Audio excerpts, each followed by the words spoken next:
Well, good morning, guys. It's Guido coming at you with a coffee talk, and today's special guest. I'm going to say low blow, but it's Astro with, and I don't want to necessarily presume and use your name, but is that what you're calling it? No, it's Astro Candy, but yeah, Astro Astro Candy. with Chris is Okay. basically it. Cheers, by the way. Thanks for Cheers, having me. man. Cheers. I'll just continue to say low blow. He's come by and he's going to hang out with us. We're going to talk a little bit of tanks, but we're going to talk a lot about space Yeah. because check out that device back there that low blow's got. That apparently is for taking pictures of his neighbor. Yeah, that's right. Yeah, Exactly. She's pretty hot, so I went all in on that. I got inspired, so I bought my own. Nice. Oh, there you go. Yeah, yeah. I think I can see down the street. Maybe I saw a bird once. I don't know. So how you been, man? I'm good, man. Yeah. Moved out towards the coast actually here in Suffolk, so I'm right on the like from the back of the house you can see the North Sea. And it's one of those things like it's pretty dark skies when you're looking out over the sea, So it's good for that, really good for So that. that was one of my questions in there. I mean, I got about a million of them, but it's the light pollution is always a problem, and England's quite. There's a lot of people there on a relatively small island. But you've moved, then you're actually you said out in the sticks somewhere. I'm rural now, yeah. Like I'm right on the east coast of England, as close as you can get to the sea. So I wouldn't have been surprised if there were U-boats going up and down during the More than likely. down the Oh 40s here yeah. probably. So. But no, it's cool, man. It's great. Like I've wanted to move next to the sea for years and finally did that. So it's good for the soul, Guido. Yeah, man. Well, I live on the what? It's a big Gulf. Yeah, the Gulf of Mexico. I'm getting older, so sometimes I can't think of the damn word I'm trying to say. Yeah, I saw your video. You're out in the field, and I said, "Well, hell, how? Where did he go to get out in the field? You don't really have to go very far in England. It's not like it's completely covered in Yeah. cities, but you were definitely out in the rural field doing a video on Oh the. yeah. Yeah, like literally at the back of the house is a wheat field that they plowed that a couple of weeks ago. So it's good, man. Like you got tractors going past here all the time. It's Excellent. I'm out in the sticks now. But that you know what that is? That's a offshoot of COVID because if COVID didn't happen, my wife would still have to go into London 5 days a week to work. But once COVID happened, her firm said we only need to come in 1 day a week. So we're like, okay, we'll move out. We don't Oh, need so to you're be. a kept man? Is that what's going on here? What's that? You're a kept man? Is that what's going on here? I'm Yeah, I'm a kept man. Yeah, that's right. That's great, man. Congrats on that. I know Pilgrim actually moved a little further out into Yeah. the weeds as well, and he's very much enjoying that place. But welcome to everybody. We got O'Brute, Terry, Bonzi, Heisenberg, Jollins. How are you? Who else? Stickler and my BMW. Good morning, guys. This is Coffee Talk, and like I said, we're going to be doing a little bit different stuff. We'll talk some tanks in here as well, but I also want to have Low Blow tell you about his new hobby, which is well, you describe the hobby. I'm not. I would say Yeah, sure. go ahead. Tell us what the Well, hobby is. it's astro imaging actually. So, like, if you get into astronomy, I guess you've got two main streams. You've got visual astronomy, where you would get like a massive light bucket and just look through an eyepiece and observe the sky visually, or you can go down another road, which is the one I've taken, which is imaging the night sky, and in particular, imaging deep sky objects. So things like nebulae, galaxies, that sort of stuff. And these objects are super faint. Like you can't see a lot of them with the naked eye. So you end up having to do long exposures for anything up to 5 minutes. The shutter's open for 5 minutes, and you're like stacking these images to get a final image out of it. And it's a masochistic pursuit because you are literally battling everything to get this to work. It's full on, man. So you we met through DCS basically BFM. Yeah. You were doing a lot of DCS stuff, flying virtual BFM and doing a lot of well basically DCS I would say aviation related kinds of things. Yeah, that's right. What Yeah, yeah. and then you switched right Well, yeah, I to did. I did the DCS thing for a few years, and then I got interested into sim racing, in VR, so I was into that, and that was fine because I just basically converted my flying rig into a driving rig, and then we moved out. As I say, once we moved out rural, and I had dark skies over my head, I was like, well, I'm gonna try this out. And so how this all started was, and I released a video about this on my YouTube channel if anyone's interested, Guido. But Yeah. I ended up taking the camera out to the coast, set it up on a tripod, and I just pointed it at a dark star field basically, and manually tracked a bunch of stars on the back of the LCD for about 40 minutes or an hour. And then I took that stack of images back, and I was like, I'm looking at this thing, and I'm like, is there anything in here? And yeah, man, like I can literally show you the actual image. Let me see if I can find it here. Hang on. Yeah, let me know when it's up and I'll chuck it up there. All right, so you just lost interest in the DCS thing, or what happened with that? Run its course kind of thing. Yeah, I mean, I was doing Twitch and growing the channel, and it was just, with a young kid, dude, like having a stream, because it was crazy hours. I was getting up at like 11:30 at night to then stream until like 5 or 6 a.m. my time to like hit the US audience, and it just it was wearing me down, dude. I couldn't keep it up. Well, I remember that because you were telling me you were going hard with it, and I'm like, well, more power to you. Because I had an established channel such as it is when we first met, and you asked me a few questions early on, and you started going, and you went at it with a plan, and you had regular hours, and you were doing all the things you had to do theoretically to do the Twitch thing. And I remember you telling me some of the hours. I'm like, man, that is, I mean, good luck. I hope it works, but that's a lot. If I didn't have kids, it probably would have been okay. But having kids changed all of that. So, yeah. But this YouTube stuff's good. I'm enjoying it because I can make the videos whenever I want. Right. And just fit it in around the rest of life. So, yeah. And that's why I do both. I don't stream nearly as much as I even was. I still enjoy doing it, but the YouTube thing is something, like you said, you can just do it when you've got time, and you don't have to block off 2 or 3 or 4 hours to. And then if you get interrupted in the middle of a stream, that's kind of painful because you're got to switch gears and all that. If you get interrupted in the middle of making a video, sometimes that sucks as well. But at least you can pause it and kind of get back to it and all that stuff. Absolutely. And what we're like, right? Like we like to do stuff kind of the right way. And it's the same with YouTube. Like if you look at a lot of YouTube channels, it's a guy, filming himself on his phone, and it's shaky footage and stuff. And I've gone the opposite way with it. Like I'm trying to make it a little bit cinematic, a little bit like a TV show, like make it entertaining and engaging a little bit. So that's good. Because the thing is, I was worried about if you start getting into astro imaging like hardcore, like it's so far removed from terrestrial photography that I didn't want to like just forget how to use a regular camera, and the YouTube stuff throws me into like cinematography a little bit as well. So yeah, it's like an entirely different skill set, like learning how to make videos. Yeah. So which video software did you end up using? I'm using DaVinci Resolve now. Resolve, okay. Yeah. So I bought the studio version of that. I think it was about $300 just for that. But it's good, man. It's really good, powerful stuff. Yeah. All right. So was this a hobby that you sort of had the background? I mean, you said, all right, DCS, car sim racing. Then I decided to buy a really expensive camera and go in my backyard and take pictures of the sky. So I'm missing a piece here. I'm not understanding the transition. No, I've been doing photography as a side business for years. Okay, there you go.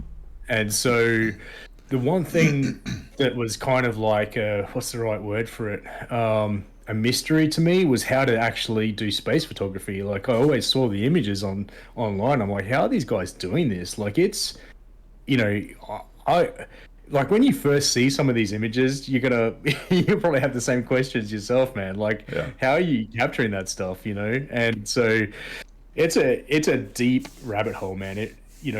And like, cause you're a technical guy, right? Like you appreciate technical things. So this is a blend of like astrophotography, like imaging, is a blend of computer know-how, because you need to know how to like process this stuff, but the actual act of capturing the images is its own drawn out process, and it's quite hands on too. Like if you enjoy tinkering, like the gear, like that's the thing about these setups, like the one behind me, it's totally bespoke. No, you can't go into a shop and say, "Can I have that?" and literally plonk this in your room. Like every component is unique to that setup, and no one else owns that setup. So nobody sells one that's prepackaged that will more or less do a basic thing. No, really. Nah, man, that was the hardest thing when I got started. It was like, okay, I want to do this, so I need to start with the mount. Like the mount's the most important thing because that thing there, it's called a German equatorial mount, and it will track the stars, but will also correct for something called field rotation. So in the end, you can end up exposing for 5 or 10 minutes and have perfectly round stars, and then stack those images. Because as it follows the stars, I imagine it doesn't just follow in one plane. It's also actually got to be twisting because of depending on where you are on the Earth and which way things are spinning. It has to move in what, 5 directions of freedom or 4 or what? Well, you've got two axes on it. You've got a what's called a right ascension axis and a declination axis, and you have to balance them out in the start. If you went to the channel, you would see that in operation in the time lapses on the videos. Yeah, you could literally see it because what I do is I set that up.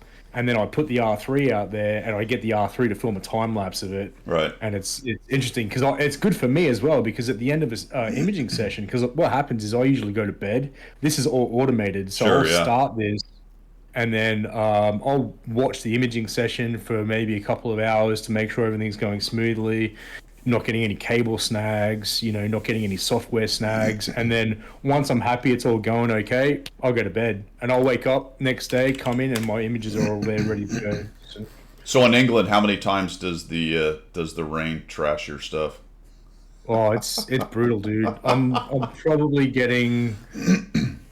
And it's not even like you get like a reliably fully clear night either. Like maybe one night or 2 nights a week at the moment, if that. And then on those nights, you'd probably lose about anywhere from 30 to 50% of your images due to cloud. Just a random cloud going by is going to screw up that section. Oh, yeah. Because remember, you're taking 5-minute images, so you only need you only need like a wisp of high cloud to go through.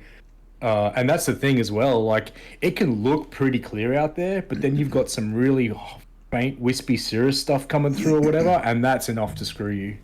You'll bin a 5-minute sub, and that's the thing. Like over a 6-hour imaging session. See, that's the thing as well. In summertime, with the short nights, less time. Right. Right. And so the light pollution around you is not too bad. It's good, dude. Yeah. It's well, so light pollution wise, they have a scale for that called the Bortle scale, BORTLE. Oh, right. And it goes from 9 at maximum light pollution down to 1, which is an excellent dark site. And I'm in a 3.5, so it's yeah. All right, so you got those images up? Yeah. Right. The donut, I couldn't find the donut. It doesn't matter. But yeah, you've got that folder there I sent you. So just oh yeah, we'll show you those. Okay. Yep, 100%. Let's see here. There we go. And I'll turn your screen off. There we go. All right, so if you can see it on there now? Let me grab the stream. Hang on.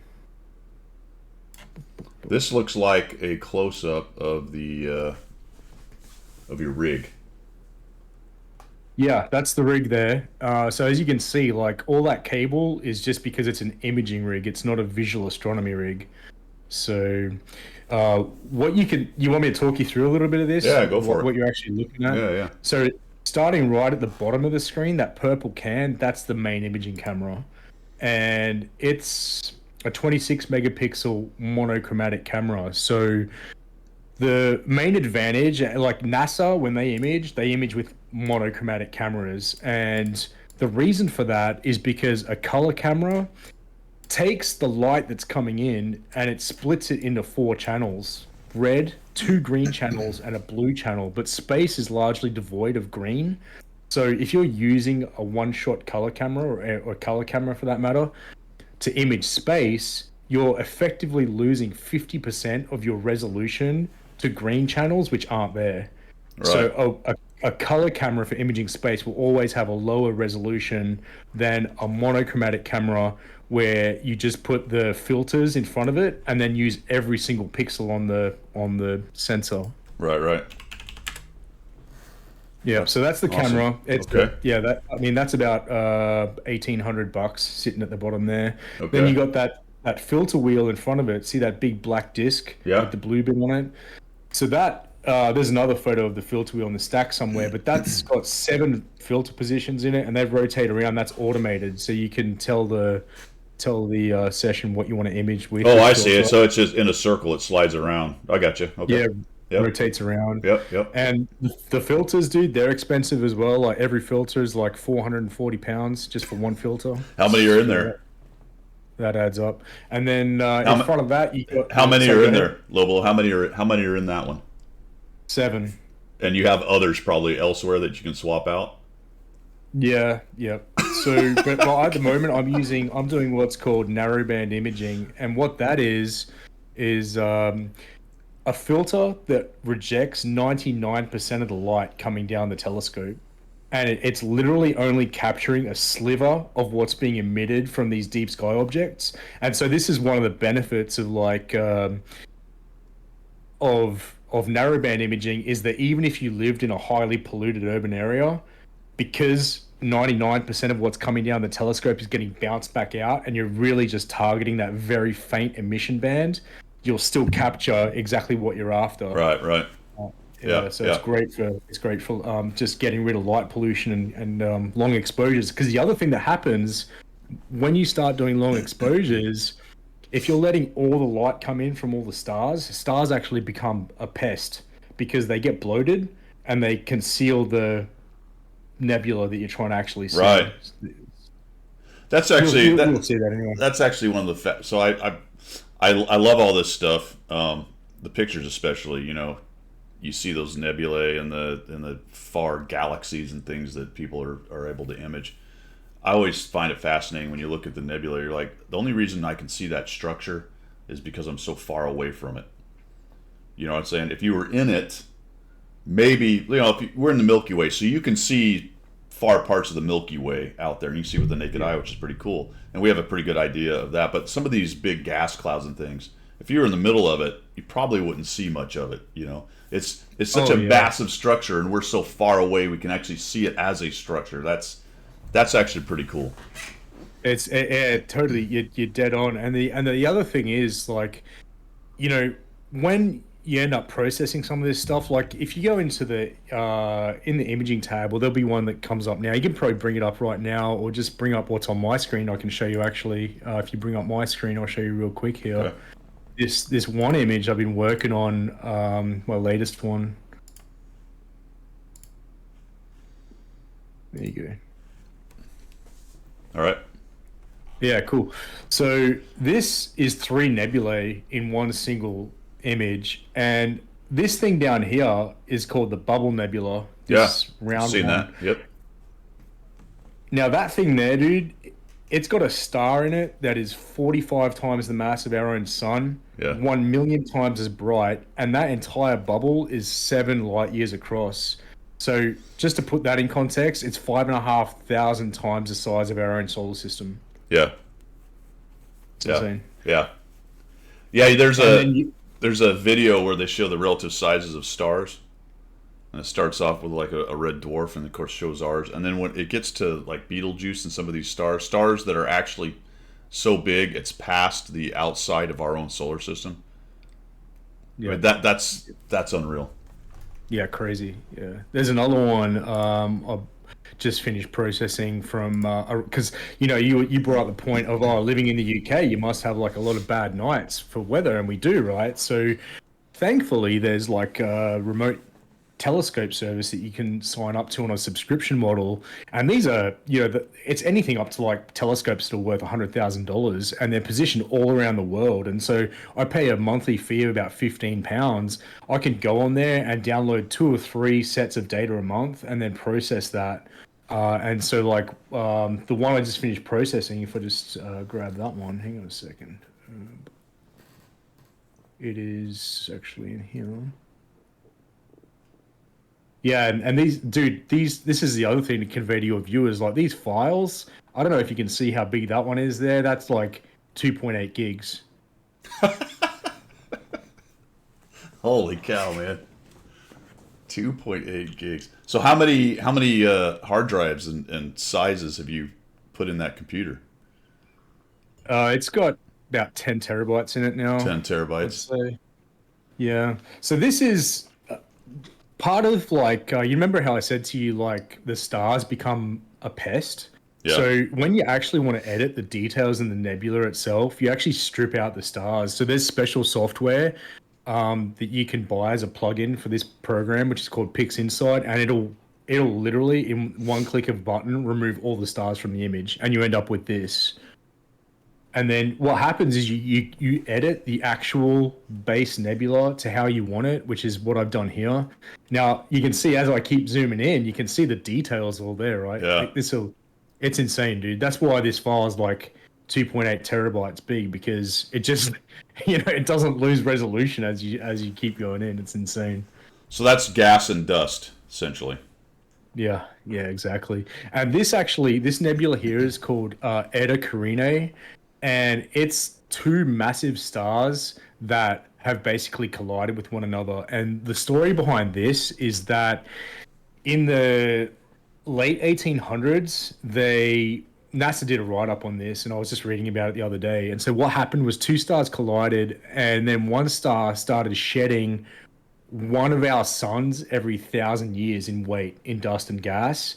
And there was an astronomer here on Earth. He saw it, and that one of the stars disappeared. He's like, "Where did that thing go?" And it came back in the 1990s, and then in 1998 it doubled in brightness basically overnight. And so, yeah, it's been doing some pretty interesting stuff. But it's just an extremely volatile star. So you said they collided and now they're swirling. Is that what's going on? They're orbiting each other. There's an image of it here. Let me open this up in. And Sasquatch has a question: are you able to subscribe? What are you talking about, Sasquatch? You mean the imaging stuff that you can get? I would imagine anybody can subscribe to it. The 15. Yeah, anyone can. Yeah. Yeah, anyone can subscribe to that. If anyone's interested, I can show you where to go for that. I'm about to do a video on that actually. So this is it here. Basically this thing. Okay. And there's Eta Carinae, and people can go and take a look at what that's doing. But let's see.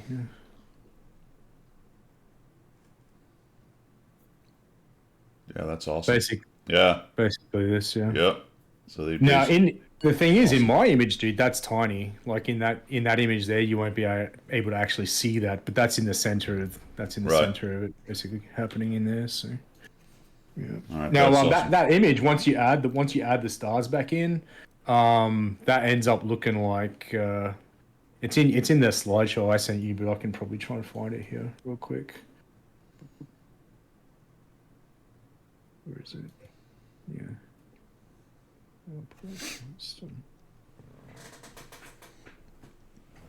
Yeah, I think you have permission. So if you when you think about it here, chuck the if you have a link. What's the thing called where they can subscribe to that? Do you know what it's called? Oh, off the yeah. top of your head? Yeah, it's called telescope.live/home.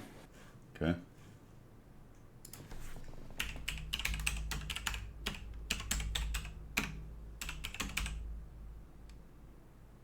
So that's that final image with the stars added back in. Yeah. I spelled it wrong. Should be that. Yeah, okay, yep. So there's the stars. You can see all those things. Yeah. And that's the collision is in there in that really wide area. Yeah. So, yeah. Now awesome. this is a palette, right? Because the thing is, like I said it before, when you're imaging this, you're imaging it with a monochromatic sensor that you're then stacking those channels into red, green, or blue in any combination. So if we come back out of here for a second, when you first open these images, they're super dark. Like they look like, see how black that is? Right. That's basically what's come out of the camera, and all that data is hidden in there, and then you have to actually tease it out and stretch it out. And so what you end up doing, like this is one single channel here corresponding to the gas oxygen 3, which is in nebulae. It's one of the more faint gases. The strongest signal tends to be hydrogen alpha, which is this one here. And you can see that immediately, you get tons of signal there on the bubble, tons of signal on the claw. And you can see these stars too. Like, this is uh, this is 2 hours of data stacked, and each sub exposure was 3 minutes in length. Okay. And what happens is initially when you stack all that data, the stars themselves tend to get bigger.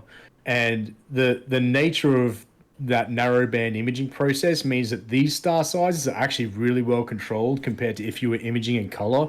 Like, I mean, I guess that's like, Go ahead. just in layman's term, that's the same thing as if you do a long exposure of something, it gets brighter and brighter, right? That's the Yep, general exactly. idea. So, like you said, the longer you stare at something, because the stars are the brightest thing, they just start to become more prominent in the picture. That's And exactly the right. image, I guess, or whatever you call it. That, yeah, man, that's pretty awesome. Let's go back to your stuff here, real quick. All right, so this is the rig out in your yard. Yeah, that's actually on my roof. On So your what roof. happens is to image, I've got a window here at the back of my study, and I have to haul all that stuff out through the window onto the roof every time I want to image. So What describe to me the look you get from the guy over here? my neighbors all know I'm into it, so they'll like come out to their garden and we'll be chatting away while I'm setting Good, up or good, whatever. good. That's awesome, man. That's awesome. All right, let's see what else we got here. We got why did my little forward thing go away? What the heck, bro? That's what? I had a little forward button and now it's gone. How does that even Oh, is it? work? How does it even I can go? probably Come on. I can probably open that at my end. Yeah. Let me see here. I could probably open that Google Drive and you can just stream my screen. Give me a second. I sent you that link, didn't I? No, now I got it again. All right, here we go. There we go. You got it. All right, so now we got this thing. What's this, dude? Hang on a second, I've got to get back to the stream. Oh yeah, that's the main imaging camera. That purple camera at the end there. So that's the So that's camera. That's the camera. That's the camera. Okay. Yep. Yeah. Okay. Gotcha. Now what we got here? We got. Well, actually, interestingly, Guido, I need to tell you something about that camera too. So it can cool its sensor to 35 degrees Celsius below ambient. So that's in order to control Oh no noise. shit! What's it using? It's tech cooling, so it's an interaction I mean TEC, thermoelectric cooling. Oh, okay. So it's not a Basically, chemical. It's not chemically cooled. no, It's no, no, no, electrically no. cooled. Yep. Okay. Oh, that's interesting. And how cold does it get? Well, I'm imaging at minus 10 degrees Celsius Oh, okay. during summer. So the sensor itself is at minus 10. I mean, that's cold, but that's not like insanely cold. That's pretty damn Not cold insanely though. cold. Yeah, for electrically Yeah. cooled, that's pretty good. It's not like a argon or something like that. Not too bad. If you look at the graphs actually about where the efficiencies lie, it tends to come in really at 0 degrees Celsius, and then beyond that, it's really diminishing returns. Like the graph basically, I don't know if you can see it comes Yeah. it comes down and then it basically just levels out, and then there's tiny increments to be gained below zero. So sorry, Oh, you're no probably going to kidding. hear my Okay. kids screaming in the background. That's all My right. wife's about to put It's my all daughter good. down. So what do we have here? Oh yeah, so this is how this all works, dude. You remember how I said it's all automated? Well, there's a program that you use which has the night sky mapped out, which is called Stellarium. People can download this on their phone, by the way. And in that program, you'll literally type in the object that you want to image, and then see that red square, that red rectangle there is Yeah. the size of my imaging frame. Okay. So I can actually see in the software before I image on a target how to frame it, how to rotate that frame, and then literally that will go into the imaging software, and I match up the camera rotation manually to that, and then away we go. Is the cabling connected to your computer? Yeah, by one USB cable. So it comes into the house, and then you've got your okay. So then you can basically you go set up your rig, point it wherever in the general direction, and then you do something with the software, and then it finds that thing in space, and Yep. then tracks Yep, it.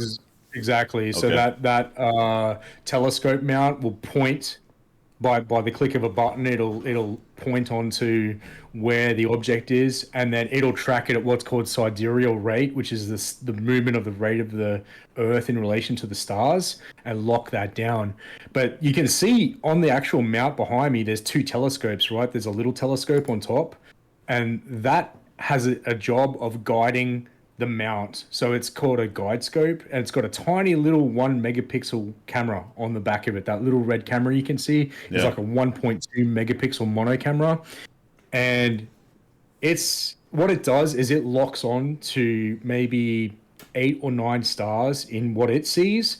And then it uses a program called Push Here Dummy 2, PHD2, to make sub arc second corrections to the mount.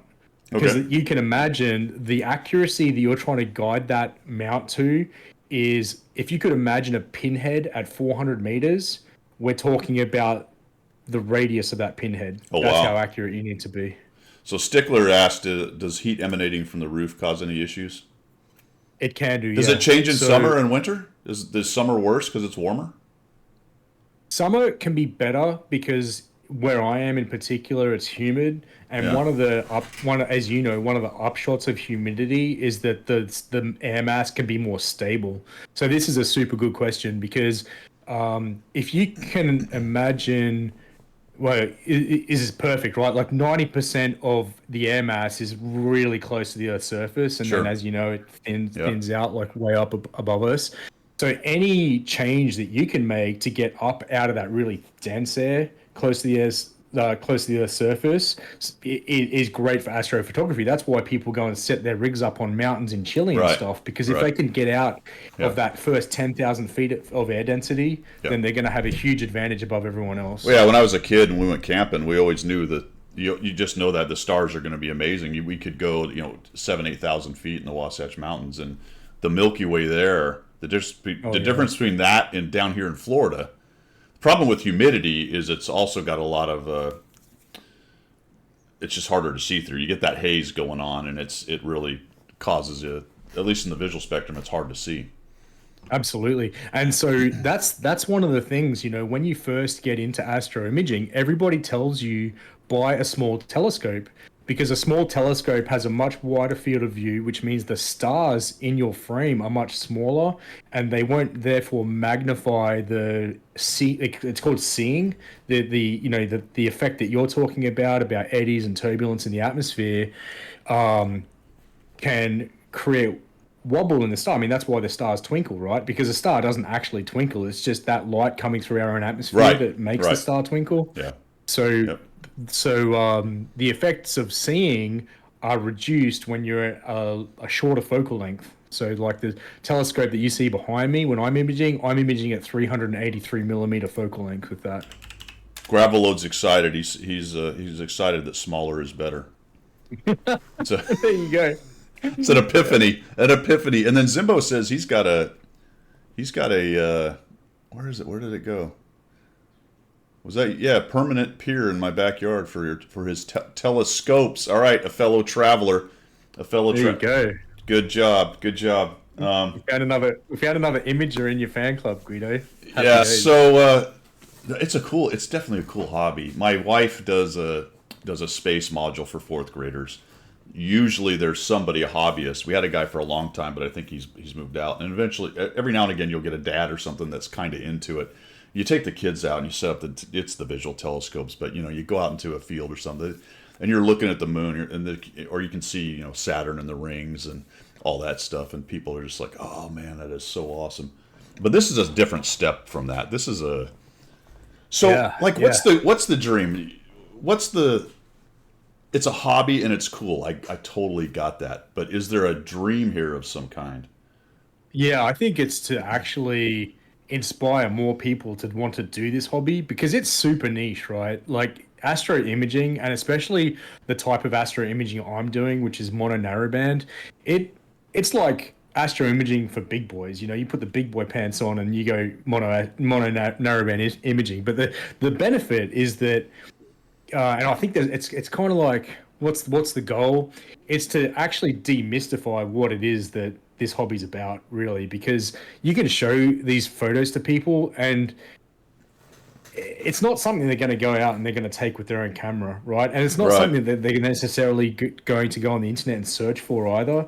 So unless you know someone who's doing this, you're probably never going to come into contact with images like the ones you're going to see in the stack that I've sent But you. don't guys that do this, guys and gals, I'd imagine, don't they occasionally find stuff Yeah, just because they they're do. looking in an obscure place, or they've other discoveries to be made from this, or is it more just Absolutely. more just an esoteric art kind of thing?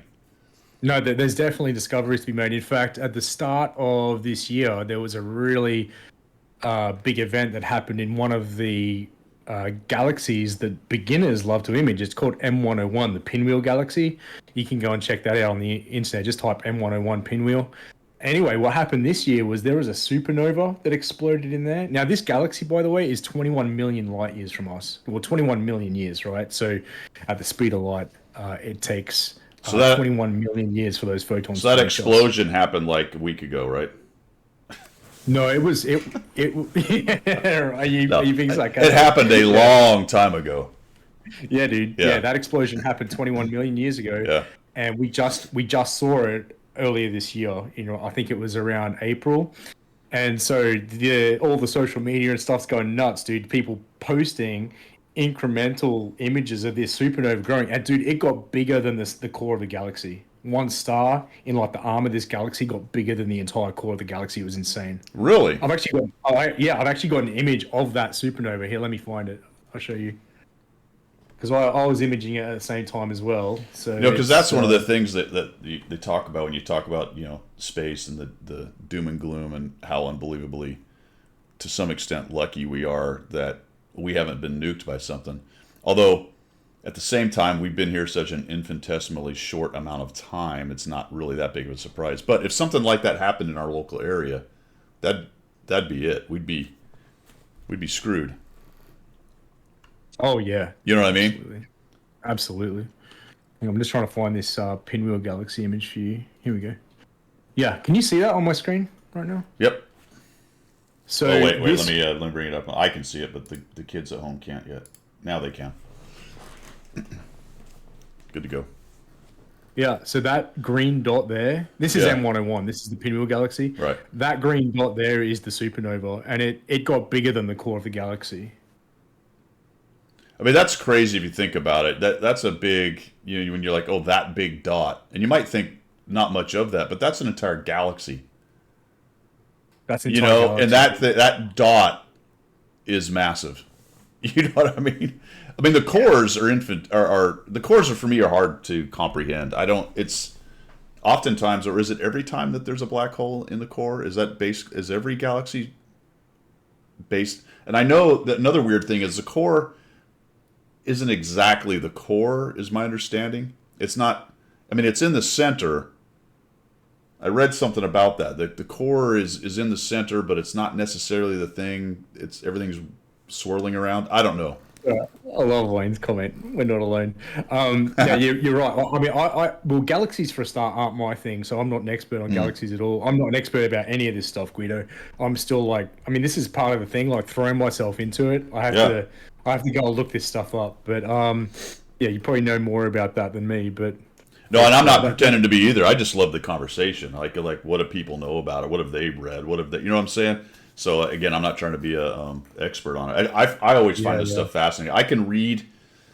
I am a tech guy. I have read on occasion some astronomy books and physics and stuff like that. I comprehend very little of it. Unfortunately, my history brain doesn't do it. But I love it because it's fascinating stuff. Yeah. And I try to and this pull is the the big thing, piece.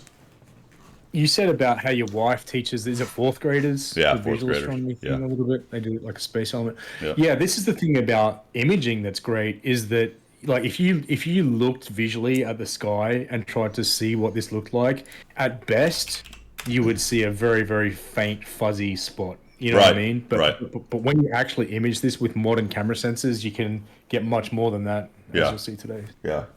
All right, cool. Let's see what else you got here. Let's do this. All right, so we talked about that. Let's go to this guy. Oh, that's your filter thing, right? Yeah, that's a filter wheel, so you can see how that works. So And one, two, those are four, five, 6.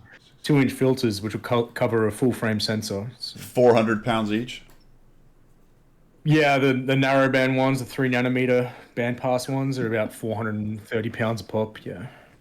So, without giving away, I'm not trying to get into your financials, but all right, let's put it this way. Let's say I'm starting from zero where I am, and I want to set up a rig, not maybe not necessarily as full scale as yours, but a starter rig. What would I be dropping? Yeah, if you got just like an as-alt mount, which is not a German equatorial mount, so a mount that won't correct for field rotation, probably about $600. You could probably get away for like all in Guido with camera, a smaller filter wheel, some filters, maybe two grand would cover you. Oh, really? Okay, Yeah, okay, yeah, but you're into it multiples, I'd imagine, of that.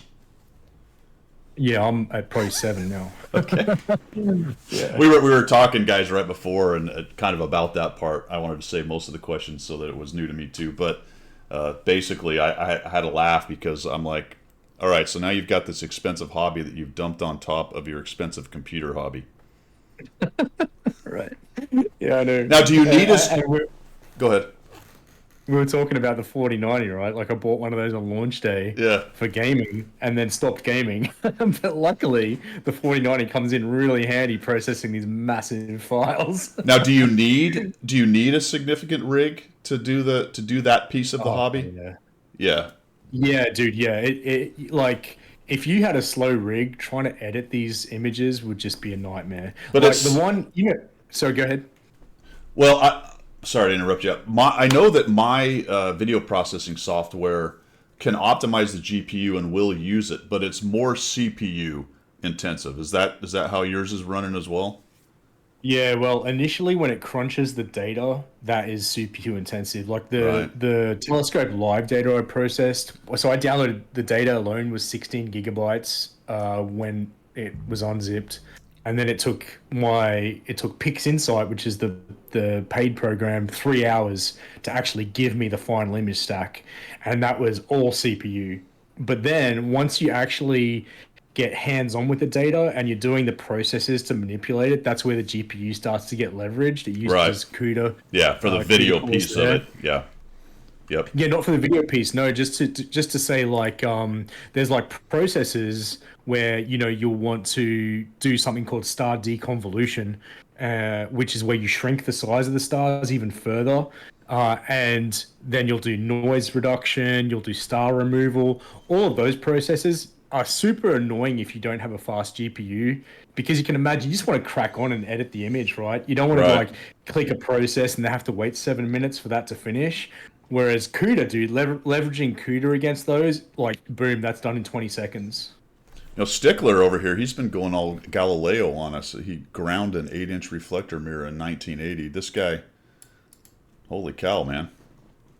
It's an interesting what hobbies people have that you kind of find out when you start talking about. Wait a minute, Zimbo taught astronomy for 34 years? What the? Wow. This guy should be Wow. asking the questions. Young lad in his 60s, one scope. Nice, man. Have parts for a 10-inch Daub that I need to finish. All right, so Dude, Zimbo is actually, Zimbo is that well reminds versed me, on Kurt, this. if there's anyone in your any one of your guys wants to come on my YouTube channel and have a chat at some point about Astro, I'd love to do that. So, Well, Stickler taught it, so it sounds like he's actually the expert we have right here. All right, what else we got? We got let's go to the next picture. We got some kind of something with a fan on it. oh yeah, that's just so what happened was I was imaging one night. This is the main camera at the end of the imaging train. And it's funny, right, dude? Because like weakest link, right? Like from your fighter jet days, your gear's only as good as your weakest link. Like when that Yeah. F-15 lost its cockpit, it's the same with this dude. That $1,800 camera has a 50-cent Chinese fan in it, and it was causing me vibrations across my 5-minute subs. It was giving me star trails, which meant my stars were the size of rice. So I ended up going on Amazon and buying like a Noctua fan replacement. Did that, dude, in 10 minutes, no more star trails. So that was just an So image it of just what I was- wasn't. Its remember I was saying this tolerances is were like a bad. hands-on hobbies. Yeah, so Sorry? its tolerances were bad and it was shaken. It was just not Yeah. a smooth. Isn't that interesting?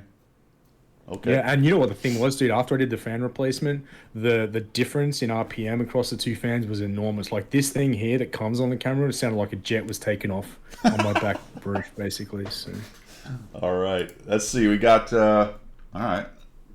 I won't even start to guess what that is.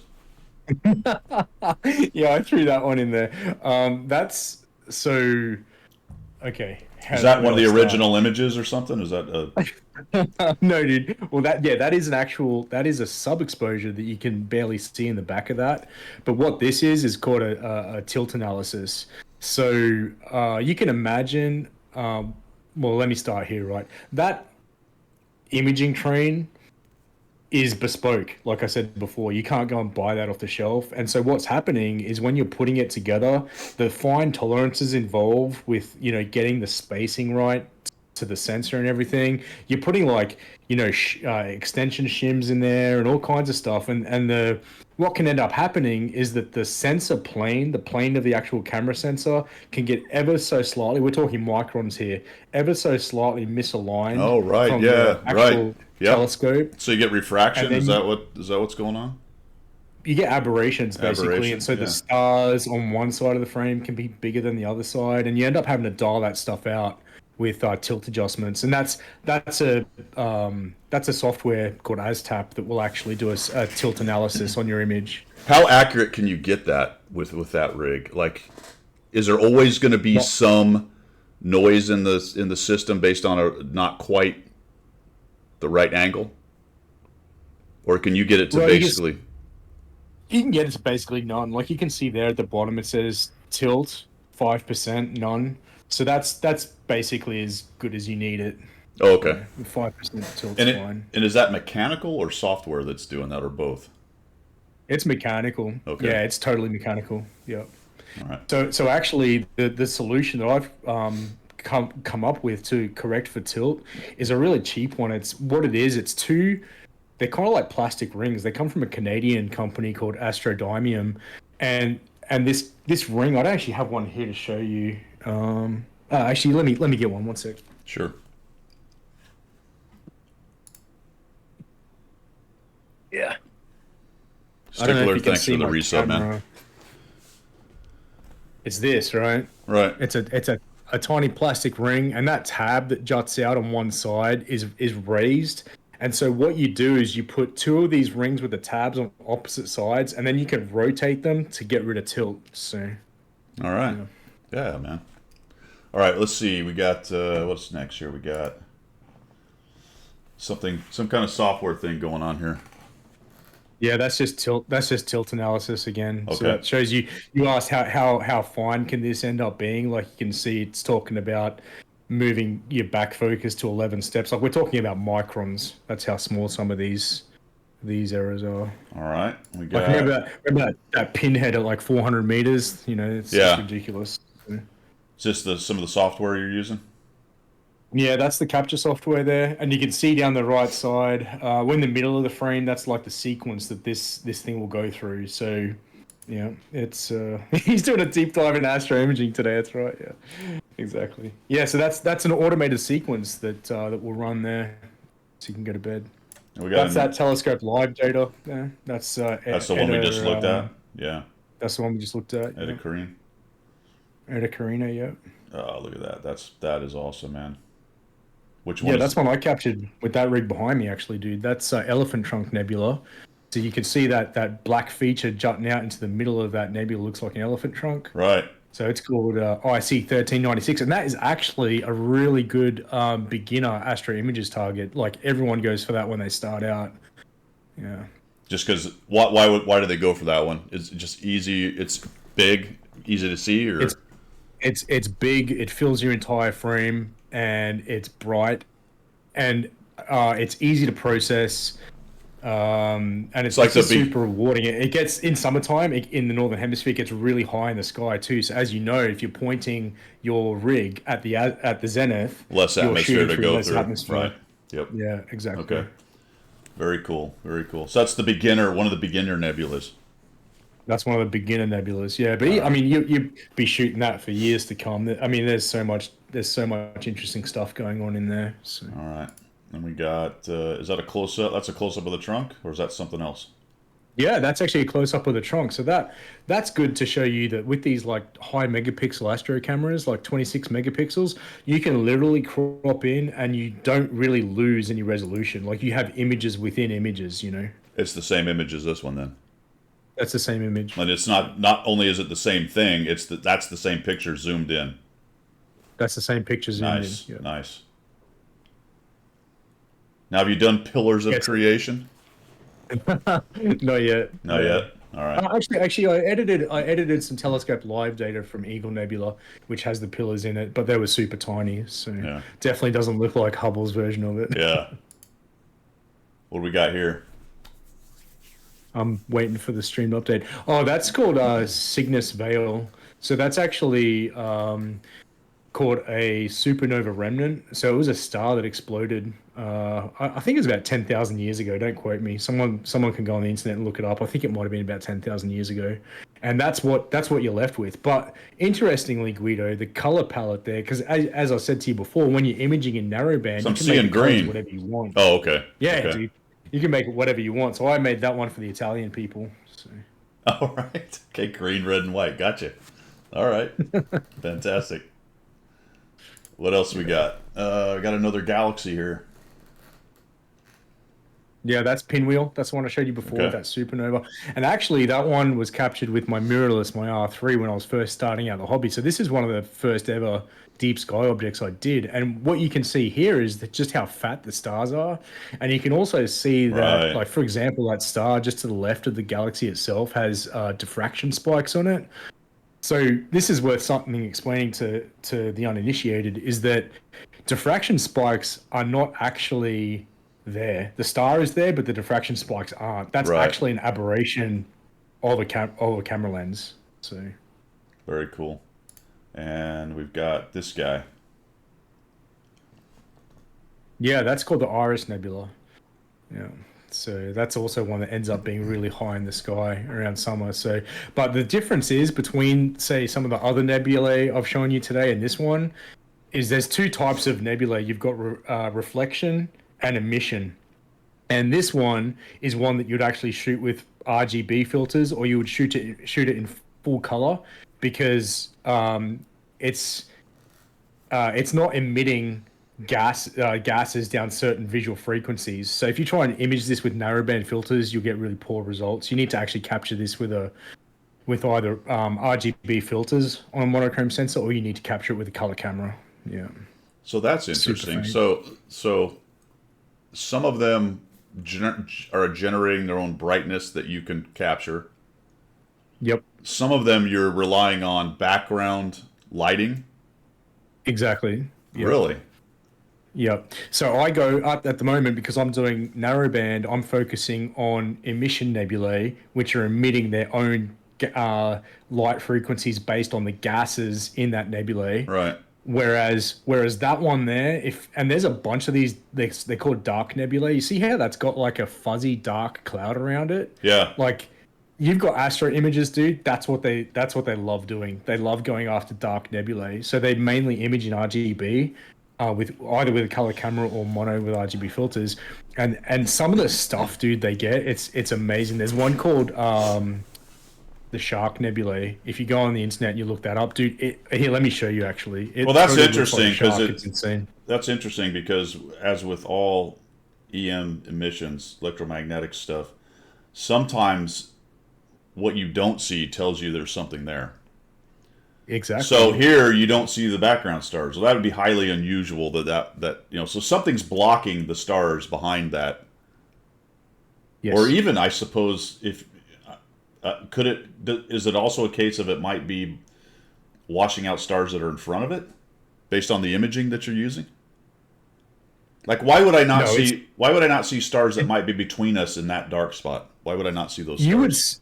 You would see the one, well, because there are none there. That's the point. So Really? there's no star between you and that cloud, because it would be, if there was a cloud, it would obscure that if there was a dust cloud there, it would obscure that star. That's my understanding of it. So then everything that's obscured there is actually being obscured by the dust cloud around that nebula.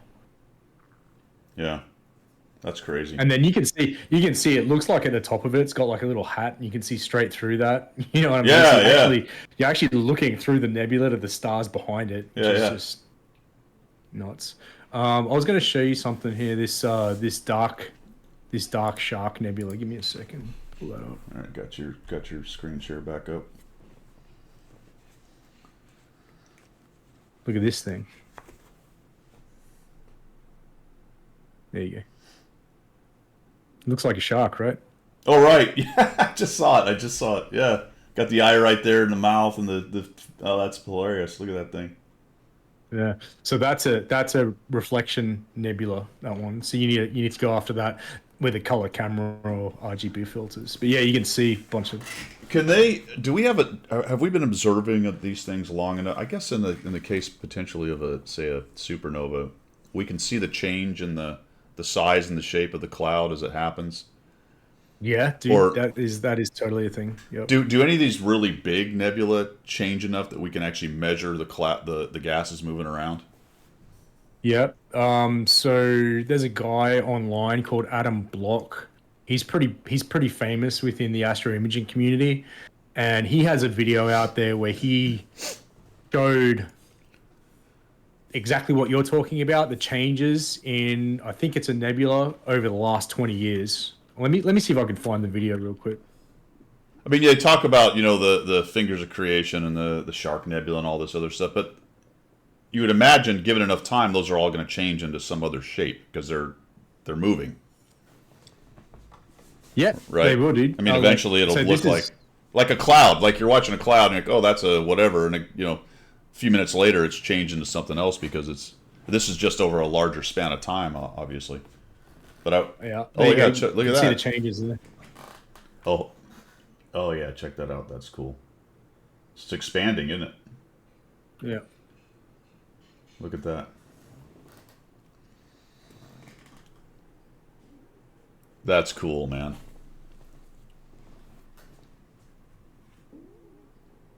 The Yeah, world. so that comes back to that point, Guido, you were saying about, like, is there value in amateur astro imaging? And there is, absolutely. That's why I think it was about 15 years ago, a guy was like, okay, hang on a sec. So we're basically losing all of these images to the internet. It's just swallowing all of this content, and people, they look at it once and then it disappears, right? We need a way to like track this stuff reliably. So he made this website called Astrobin, and there's now thousands of astro images around the world that upload their stuff to this. And the great thing about Astrobin is it will do what's called plate solving on your own images. So that image there is the one that I showed you before that I took of the elephant trunk.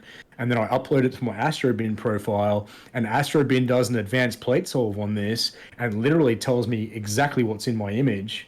So that's a good way. If you wanted to come back in 5 or 10 years' time and shoot this again and see if there's been any changes, you can track that in a very tangible way with your Astrobin account.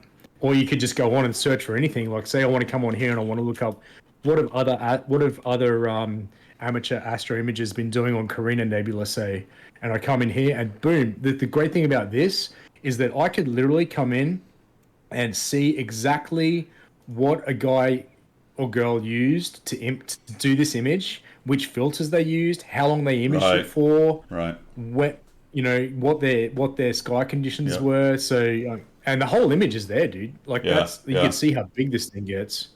But I assume, and it's probably already happening or on its way. But the cool thing about all this, when you start crowdsourcing, essentially, you might call it, is you take all these images that people are uploading, and then you use AI and you start putting this stuff together, and then it starts building a bigger picture of all the stuff together, and the things you can find out from that, all just the millions, tens of millions, billions of pictures. I don't know. As you continue to put that in, then the AI can take that and start crunching those.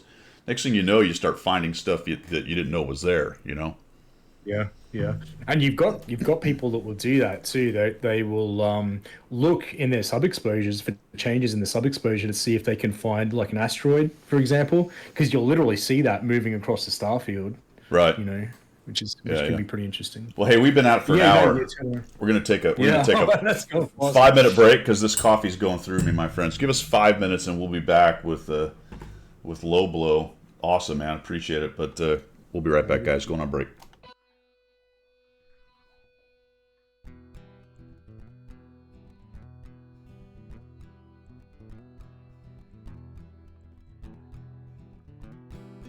Guido is his name, tanking is his game. Guido.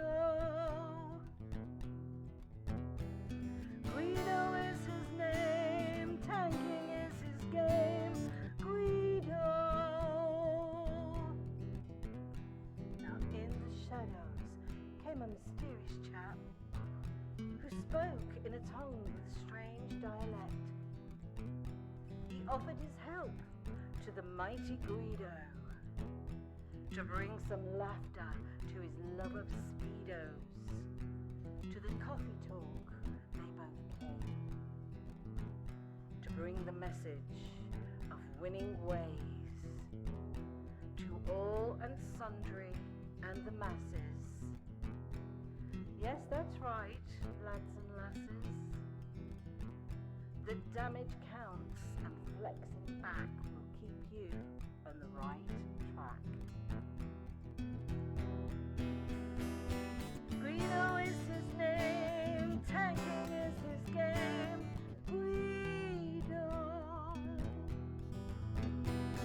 Guido is his name, tanking is his game.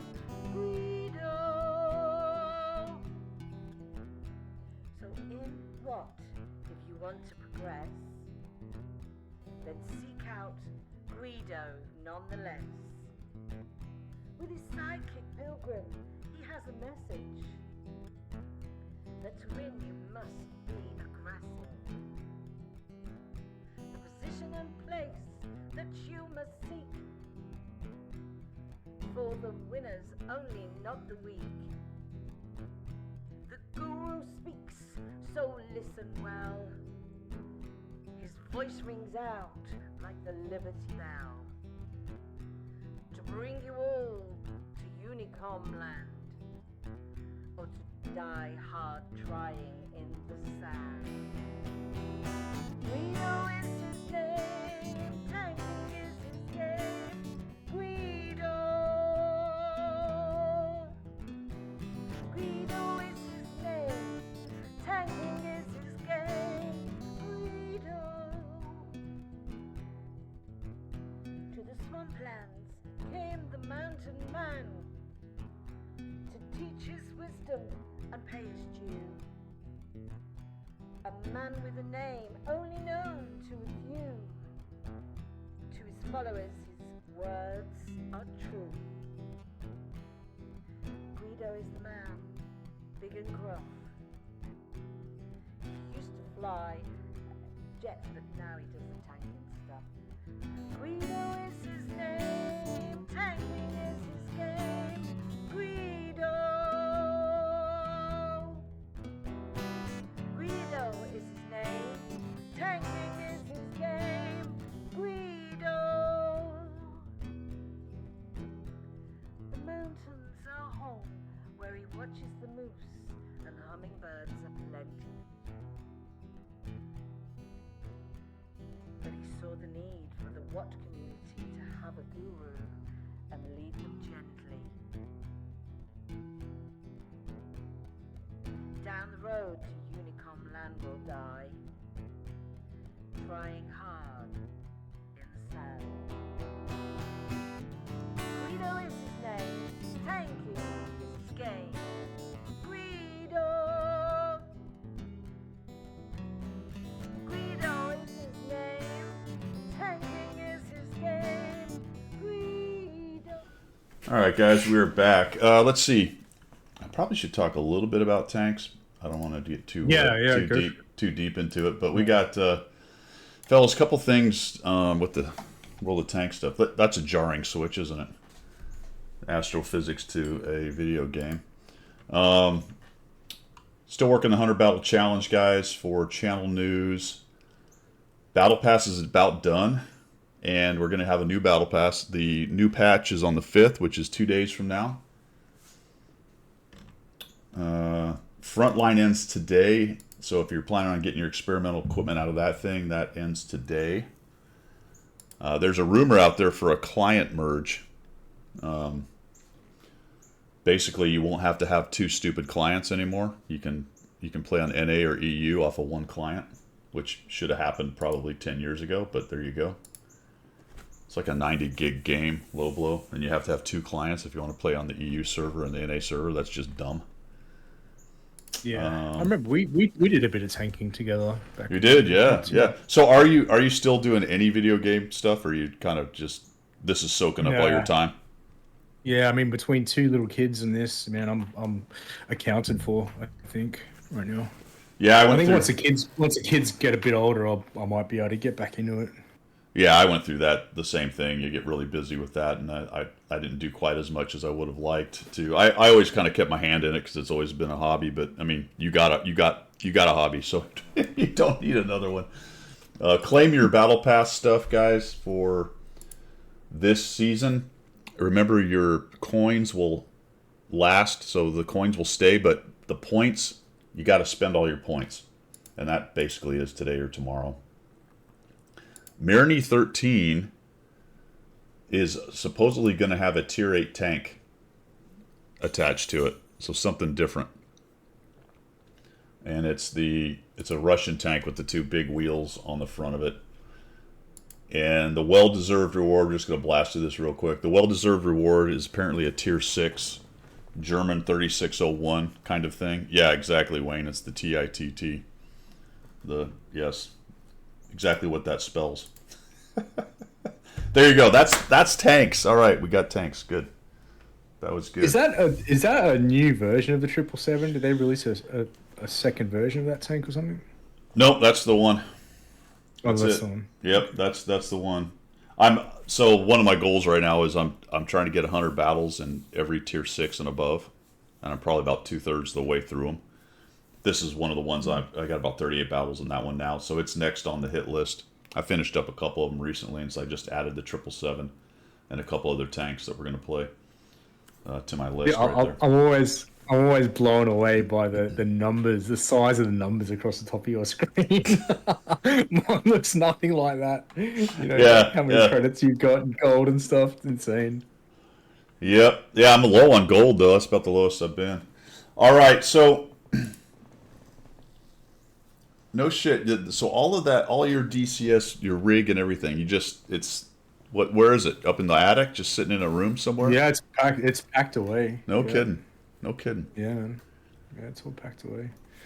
Yeah, but I'm still sure that I could set it up and kick most people's asses in BFM immediately. Yeah, probably. yeah. That's because you had sponsorships and all kinds of things going on, didn't you? I did, yeah. It was going well, and I mean, it was just the crazy hours involved, and I was like, well, man, like having.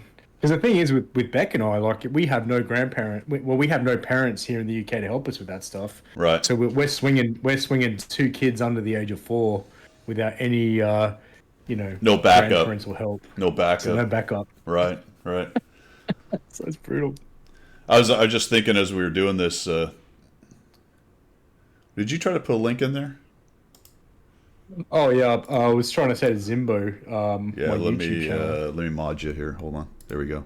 Now you can put a link in. Oh, nice. Thanks. Now you can drop one. Yeah, there it is. If people want to go follow some Astro stuff, I started an Astro imaging channel a little while back. I'm thinking Zimbo's, while I'm talking, he's sitting there at his desk going, oh, God. Since he taught all this stuff, he's like, okay. Yeah, I'm going to get it. Dude, I already asked him. I said, hey, Zimbo, come on my YouTube channel for an Astro chat. And he said, yes. Are you going to do Twitch? Are you going to, I don't know how you would necessarily tie Twitch into this, but you probably could. You could probably do it during an imaging session or have like a live chat. I mean, I haven't really turned my mind to that yet, to be honest. I'm just concentrating on the YouTube thing because mate, making these videos to a high standard takes a bit of dedication. Hey. Is there here's an idea for you, and I don't know if this will work. Is there a live video portion of your imaging? Is there a way where people could watch what the camera was watching, not necessarily see the image that you're going to come up with, but see just the live sky picture? Yeah. Yeah, You let, know me, what- let me show you what that would look like, actually. Dude, 'Cause- you know 'cause what I, you know what people do with TikTok? What's that? They go live. There's a guy, and he goes live. He's put a GoPro on a freaking electric mower guy, a robot mower, and it drives around his. And he's got a pretty big piece of land. I think he's in Tennessee or something like that. And that's the entire stream of this thing driving around his yard. I'm thinking you could go to TikTok, go live, and just have a picture of the sky as you image it, and whatever else you could. You know what I'm saying? I don't know, man. There might be Yeah. something there. You could do it on You could Twitch do too. that. You could do. I mean, if you pull up my screen right now, this is when I had no idea what I was doing, and I was still trying to troubleshoot all these things with my rig. But can you see that on the screen right now? I see it. Yep. Well, that's basically a capture session happening. I screen recorded that. Right. This on the right here is the autofocus graph, and I still hadn't figured out how to get it's called backlash out of the autofocuser. So that's supposed to look like a V on this side. I've got all that sorted now, but this is back when I was starting out, and you can see how that goes as the sub exposures are coming in there, and that's the guiding graph down the bottom. I don't Yeah, know, but man. that's There what they- there may be something to that. Of course, it's always it's all time, right? You can do a lot of things if you just have enough time to do all of it. So you'd have to set it up and get it all streaming and all that crap. But you know how to do that. Yeah, I mean, if I'm recording in OBS anyway, to go back and see what, because the thing is, dude, you never get a snag-free imaging session. That's Yeah. a unicorn. That thing doesn't exist. So like I screen record the capture software while I'm sleeping, so I can go back and if something went wrong, at least I can try and see what was happening. But yeah, you're Oh, that right, makes there's no sense. reason why I couldn't switch that at the same time. So. Well, that makes sense. Okay, let's go through this. You decide I'm gonna capture tonight. You're gonna go take your image. You go. What do you take us through that? What do you do? All your stuff's inside the house. What do you start doing? Yep. Like when do you Yeah, start? so Let's say you're gonna do a night. When do you even start getting ready? Okay, so like in summertime, it's going to get like dark enough to actually start imaging around about say 9:30 at night. So around 5 p.m., I'll get all my rig out on the roof, and that gives it time to actually acclimate to ambient temperature out there because all the glass elements in the rig and stuff, there's this thing called tube currents. Dude, I told you it's a rabbit hole. But Yeah. you want to get your rig out there with enough time so that it can get temperature stable. Yep. So that you don't have, expansion of glass elements and all that sort of stuff going on, or contraction, I should say. But anyway, yeah, get it out there around 5 o'clock, and then say around 9 o'clock when it gets dark enough, then I would have balanced out the rig in the axes to make sure that like it's not overbalanced in a certain way. Because the way I need to get this thing outside is I take the top part off. You see where the telescope is? Yeah. That will literally come off the rig, and then that'll go outside. Then the tripod and the mount will go outside, and then I'll reassemble it all out there, run the cables in, and that takes 5 minutes. Like to actually get it set up and balanced takes 5 minutes. And then around about 9 p.m. it's go time. I'll basically connect everything to the software, and that's awesome because you want to see that. I'll actually show you this in real time here. This is the best way to do it. So you got my screen up still. Yep. So I come into this program here, right? And this is called Nina. And so Nina opens up like this, and then, dude, this is the go button down here in the bottom left. And when I hit that, it goes connect all devices. Now just connect. There we go. And you're gonna see, hopefully, if this all works correctly, you're gonna see a bunch of green ticks come up down here in the right. That works Just correctly. wait. There you go. All right. There's Yeah. all my There you go. ticks, dude. Yeah. So it's connected the main camera, the filter wheel, the telescope, which is actually the mount, the focuser, which is the autofocus unit, the guider, the weather, and the switch. So all that stuff's there. This is a separate guiding software that kind of just sits there. You close all that off, right? And so now, without giving my actual latitude and longitude away, I need to be careful which windows I open here. Right. Right now, you're taking a Right. deep image of your ceiling, Yeah, exactly. the ceiling But, nebula. So I don't know if you can see behind me, dude, but right now the scope is in the parked position, right? Yeah. But say there it's in the park position now. Now, if I unpark that and I can slew this around manually behind me, Oh, I see it. Yeah. see it moving.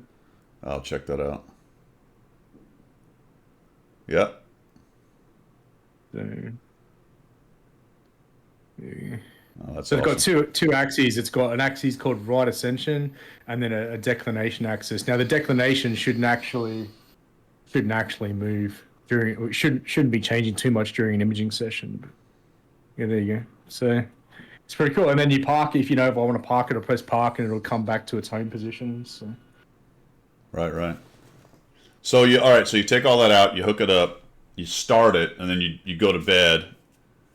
You don't check it periodically or anything like that. You don't worry about it. You just like, how do you know if it's going to rain? You don't want it out there if it's going to rain. yeah, so I'll check like 3 or 4 different weather apps.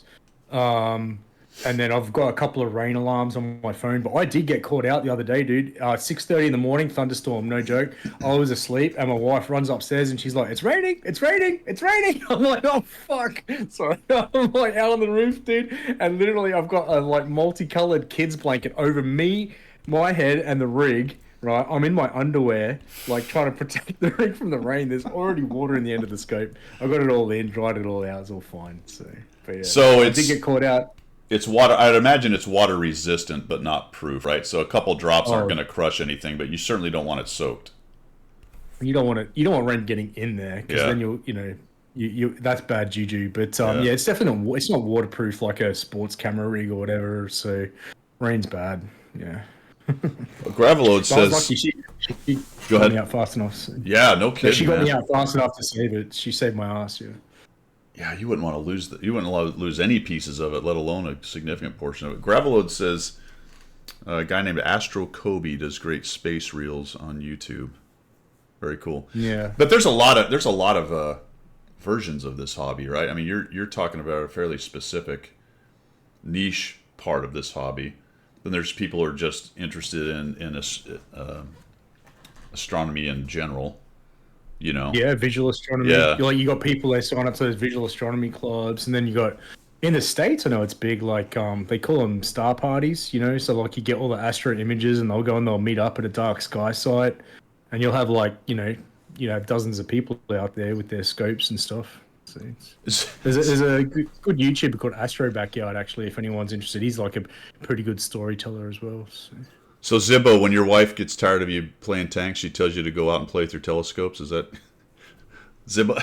You need to go outside and play with your telescopes. Is there any use in taking your rig and looking at like the moon or Saturn or one of the planets? Is that since it's not? Yeah, that's actually a different thing entirely, dude. And like so, look, planetary imaging and solar imaging are all about actually video, if you can believe it or not. So Yeah. what they do for that, they don't take long exposures. They're actually just filming the thing, and then they stack the best frames out of that. So it's Zimbo can probably talk to this more than me because I don't do planetary or solar at all. I haven't gotten to that yet. But there's this thing called lucky imaging. So remember you were talking about the effects of the atmosphere and like seeing. So when you're capturing 60 frames a second, then you might just take the best 3 or 5% of those frames and stack that so you get a clear image. Otherwise, no you get kidding. too much distortion. So that's how those guys go about that. Yeah. Because I've seen those like on Reddit. There's a space pictures thread or something, but people will take these super high resolution pictures of the moon, and they'll talk about they took X number of images and they used the software to combine them to come up with a sharper image, and they get some crazy, really good pictures out of that. And that's essentially what you're talking about. Frames or pictures if you're taking still pics, but basically it's taking all that and combining it into one super high resolution picture. Yeah, I mean, it's not uncommon. People will stack 400, 500 images of the moon, the best ones they get, to make a single image. Yeah, it's crazy. Yeah, that is awesome.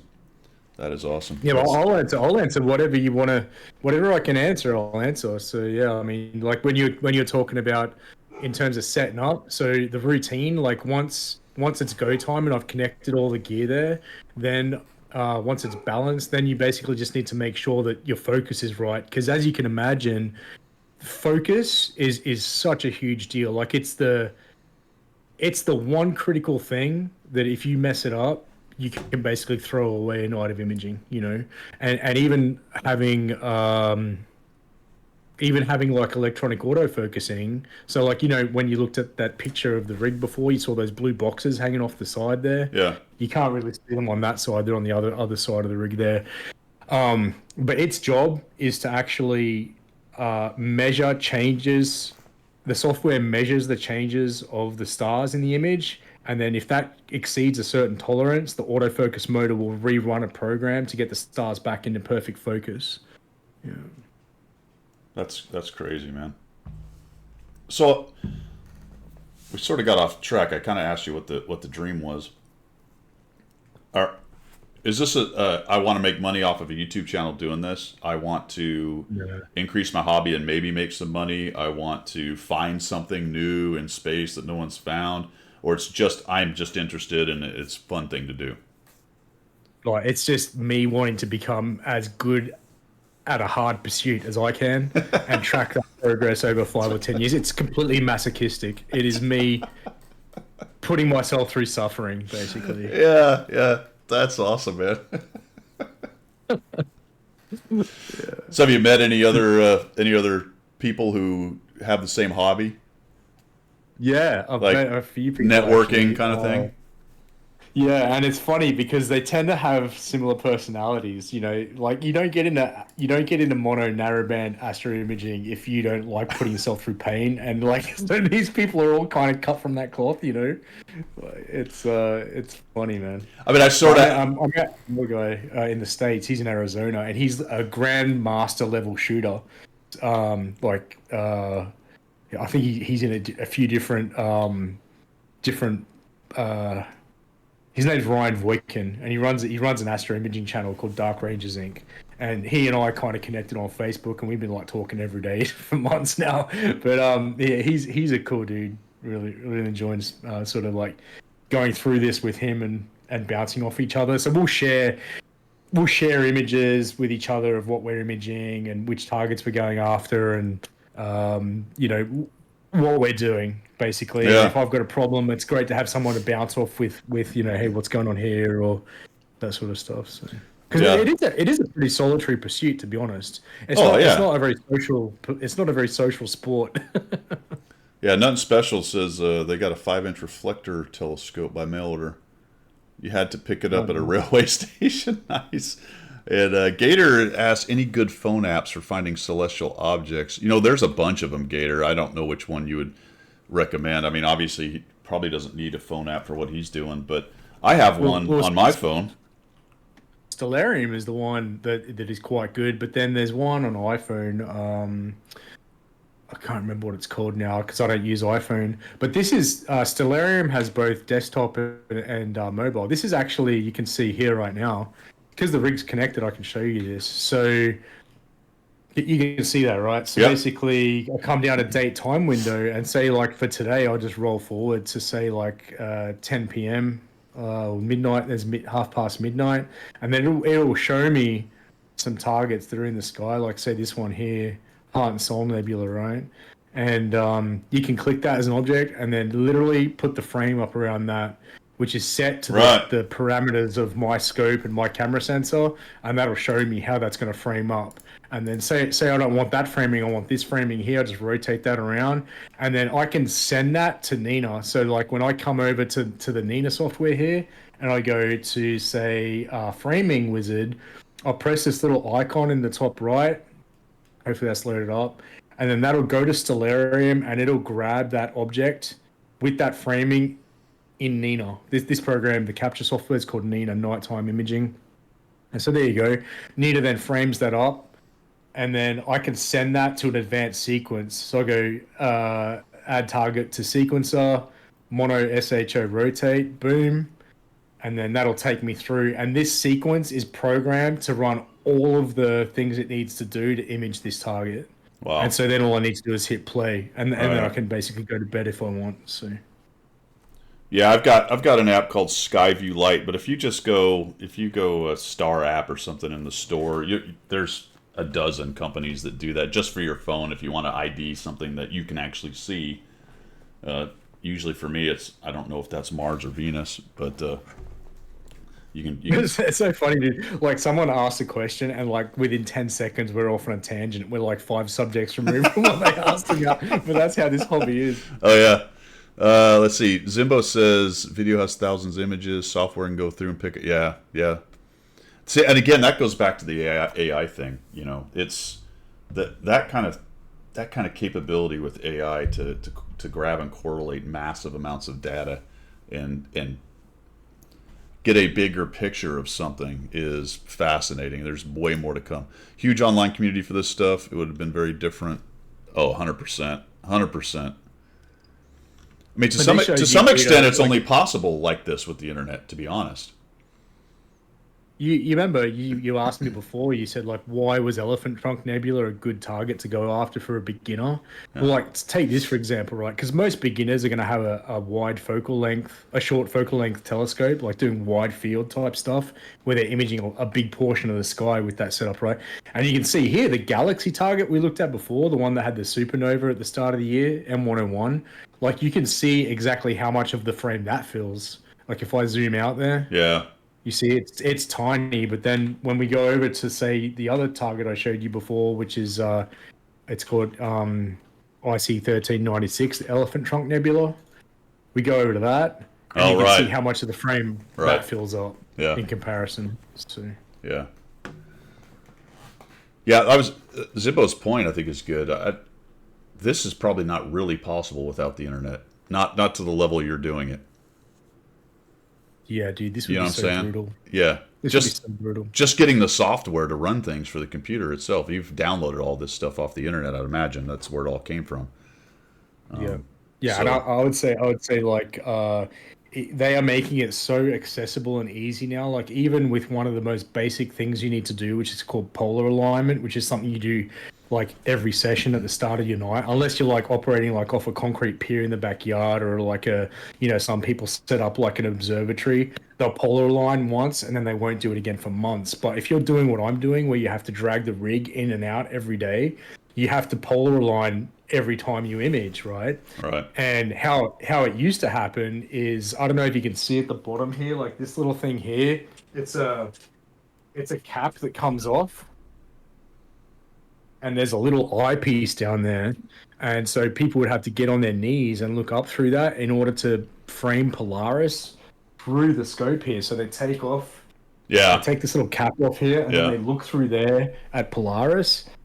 And the thing about that is, one, it's a pain in the dick because you have to be down on your knees to do it. So if you're getting old and your knees hurt, that's not much fun. And also the accuracy that you could actually visually polar align is going to be nowhere near as good as how you can do it with software. Right. Like now with software, we can get polar aligned to within fractions of an arc second. Yeah. So. Yeah. Yeah, I should say a number of arc seconds, probably about 5 or 20 arc seconds, something like that. So. Yeah, and because the North Star, right, Polaris, is more or less in the same spot, based on it being more totally straight to the north, I guess, or straight up. I don't know how you would describe it. Off the North Pole, I don't know. I don't know astro. That's it. Physicist. Well, that's it here in Stellarium. You can visually see that. Yeah. So Polaris there is right next to the celestial North Pole. Right. So that's why it's used. Yeah. Yeah.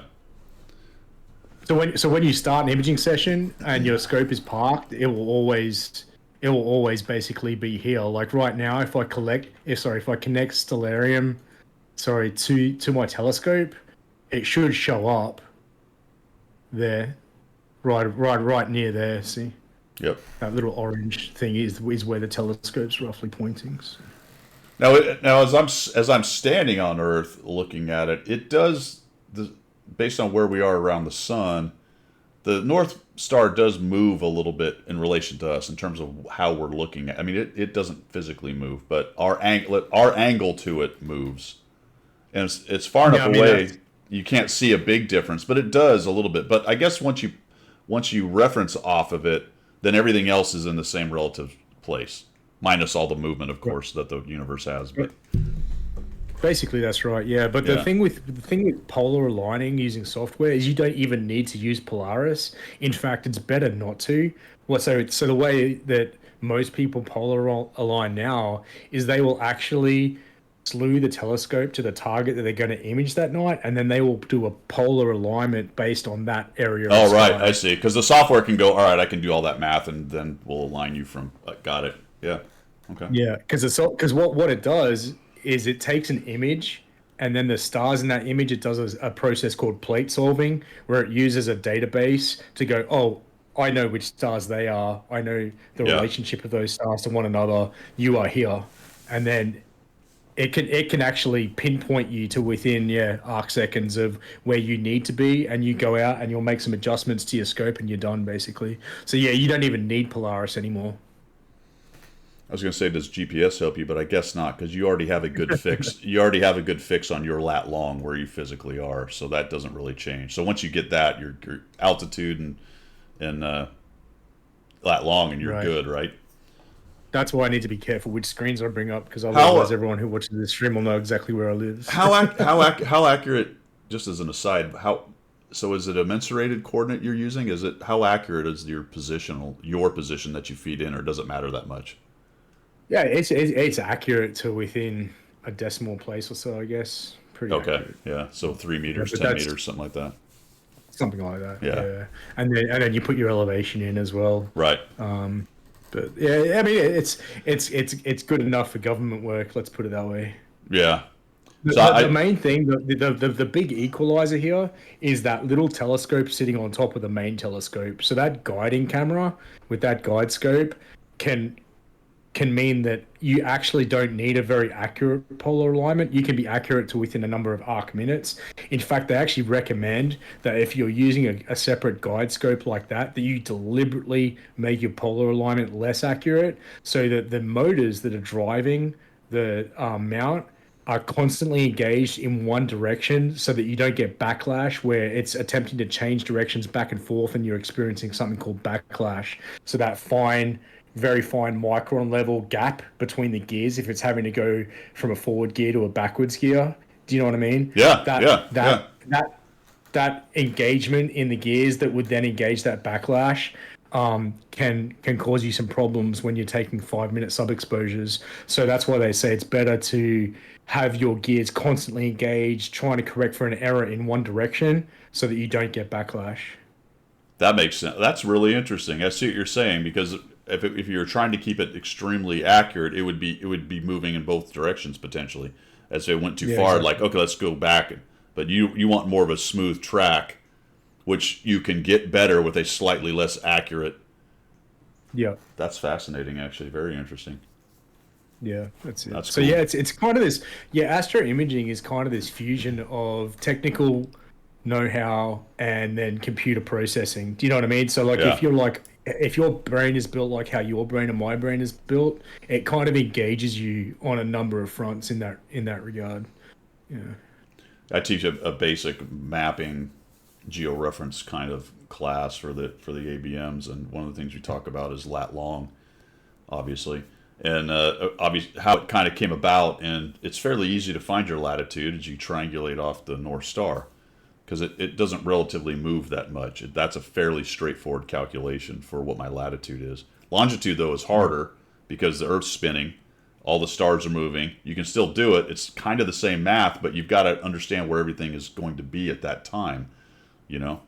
And I find that's really fascinating that they had the latitude thing nailed down pretty good pretty early, but longitude was a little bit harder, you know? And that's where you get all the crazy devices that we invented along the way to figure all that stuff out, Yeah. you know? Yeah, that's it. Because if you actually put into context what we're doing here when we're astro imaging as modern humans, like there's only a tiny percentage of humans that have ever existed that can actually do this stuff, right? Right. And So I was listening to a guy talking about this. No, it was actually a book I purchased from a guy called Charlie Bracken. It's called Deep Sky Imaging Primer. It's a really good book. You pick it up for about $30, and in there he says like if you get proficient at astro imaging right now with the gear that we have today, you will be producing images within a month or two that are better than the best amateur astrophotographers were producing 50 years ago. Yeah. And and then like comparatively speaking to images that were being captured by professional observatories maybe 100 years ago, or but Yeah. I can't remember the exact time frame he gave, but you get the point, right? Yeah. Like the advancements in technology are now allowing amateur astro images to do some incredible stuff. Well, it's not a direct analogy, but I can go on to Midjourney, which is a text-based image creator, and I can type in a prompt of 2 words, 3 words, 5 words. I can come up with a piece of art or image that I would never in my entire life be able to draw on my own. That is as good as people who have spent 20, 30 years learning how to draw, Wow. and it's the same idea though that the technology has allowed that to happen. 20 years ago, you had to have a graphic artist to make that stuff, and they had to have a lot of That's insane. capability and knowledge on how to do it. Now I can type it into the bloody Midjourney bot, and that's not the only imaging AI there is. There's now dozens of them, if not hundreds. And then you got ChatGPT, which can code. You tell it to write a Yeah. piece of code to do blah. I mean, that's all you do. You write some code in Java that does this on a website. Yep. I You saw know, that it's- actually. Yeah, I've got a buddy. He's an examiner for like an arts college out here, and he's getting ChatGPT to write reports for him for Yeah. his work. It's crazy. Uh, Hey, Bitwise asked a question in chat there about how do you find your latitude in the southern hemisphere? Well, I mean, you find your latitude, longitude on Earth based on just a Google a Google search basically, like look up your house or whatever. But then here in Stellarium, if you want to find what he's talking about, I think he's referring to how would you polar align, because you don't have Polaris in the South Pole, right? So in Stellarium, what you can do here is you would come down to the bottom here and you would say hide the ground, and then the ground disappears, and then I can scroll to see the South Celestial Pole. And then you could, if you wanted to use something close to the South Celestial Pole, you could just like pick that star there, for example. yeah. Whatever it's called, HIP 7. But like I say, with any one of these would probably do. But without but with software, like I say, so you don't need a star near either pole to polar align. You could just align based on where you want to image. Right, because the software will do it. As far as actually taking a latitude fix from a star, I thought there was a southern star, but Zimbo says there's no convenient south star at the moment. Okay. There you go. So there's a little more math involved. There's stars you can use to get latitude, but you probably need a little more information than just a quick triangulation. Yeah. There you go. But yeah, I mean that's one of the benefits of software now. It just makes it so easy, to actually get up an imaging. You don't even need to know how to polar align using that thing. I mean, it's recommended, but I've never done it. I'm 6 months into the hobby and I haven't used that polar alignment scope once. So See above, use 2-pointer stars in Southern Cross. Ah, there you go, Gator. All right, there you go. So yeah, there are stars to do it, but it's not quite as straightforward, I think, as in the Northern Hemisphere. It's an interesting story on that too, just because they like I said, they had the latitude down. They're trying to figure out a good way to track the longitude better, and once they realized the Earth, not once they realized, they knew the Earth took 24 hours to go. That's 15 degrees based on a 360-degree globe. 15 degrees an hour, pretty convenient math, more or less. So if you knew what time it was, which this is why we have Greenwich Mean Time, if you knew what time it is in Greenwich at a common reference point, and you knew your local time, you would know your longitude because it's 15 degrees an hour. So if you're 30 degrees longitude away from Greenwich, then you are 2 hours different from Greenwich, either plus or minus, depending whether you're going east or west. So that's where timepieces came in.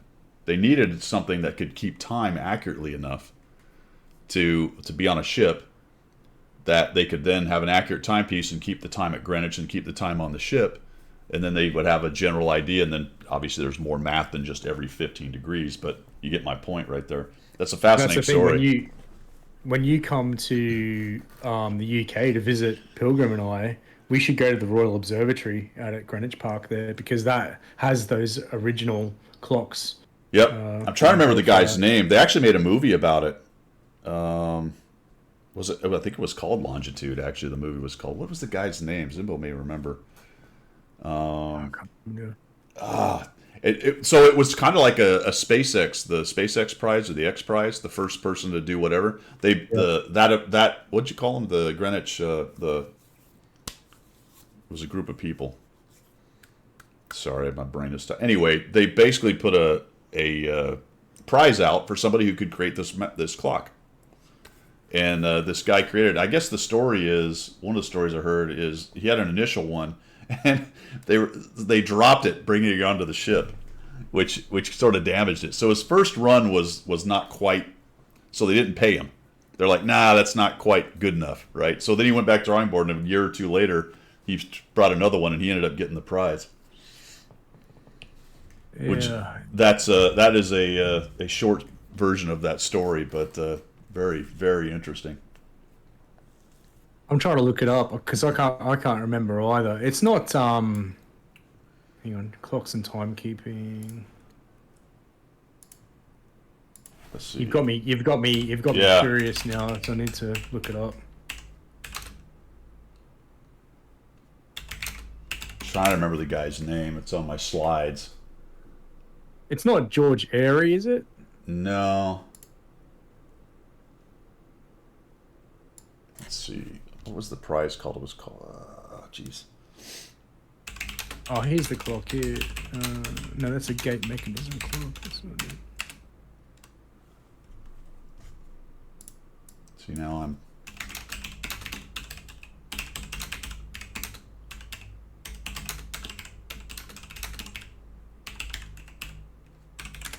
The Board of Longitude. John Harrison. John Harrison. John Harrison. Yep. So born in 1693, died 1776.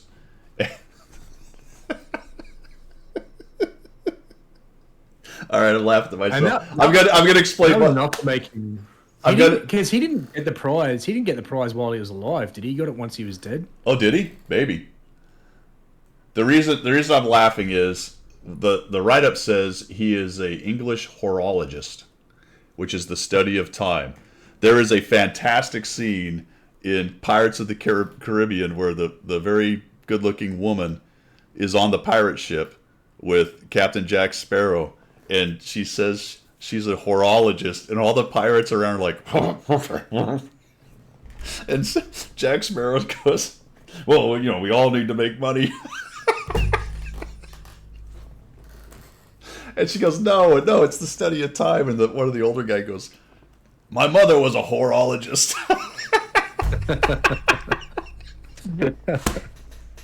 That's like that guy on that talk show in Britain, and he goes, what does he say? If my grandmother had wheels, she'd be a bike.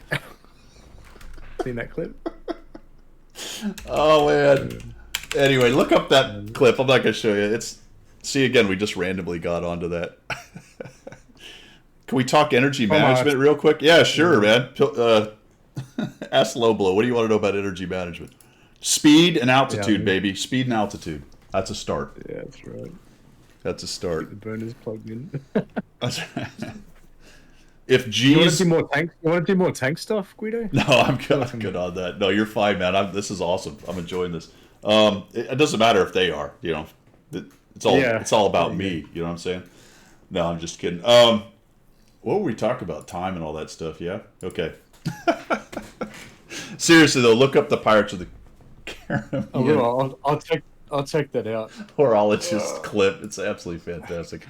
All right, guys, chuck out any more questions you got here. We're getting towards the end. I got to get going. We're going to let Low Blow go here, but I do appreciate you coming by because it's absolutely fascinating, man.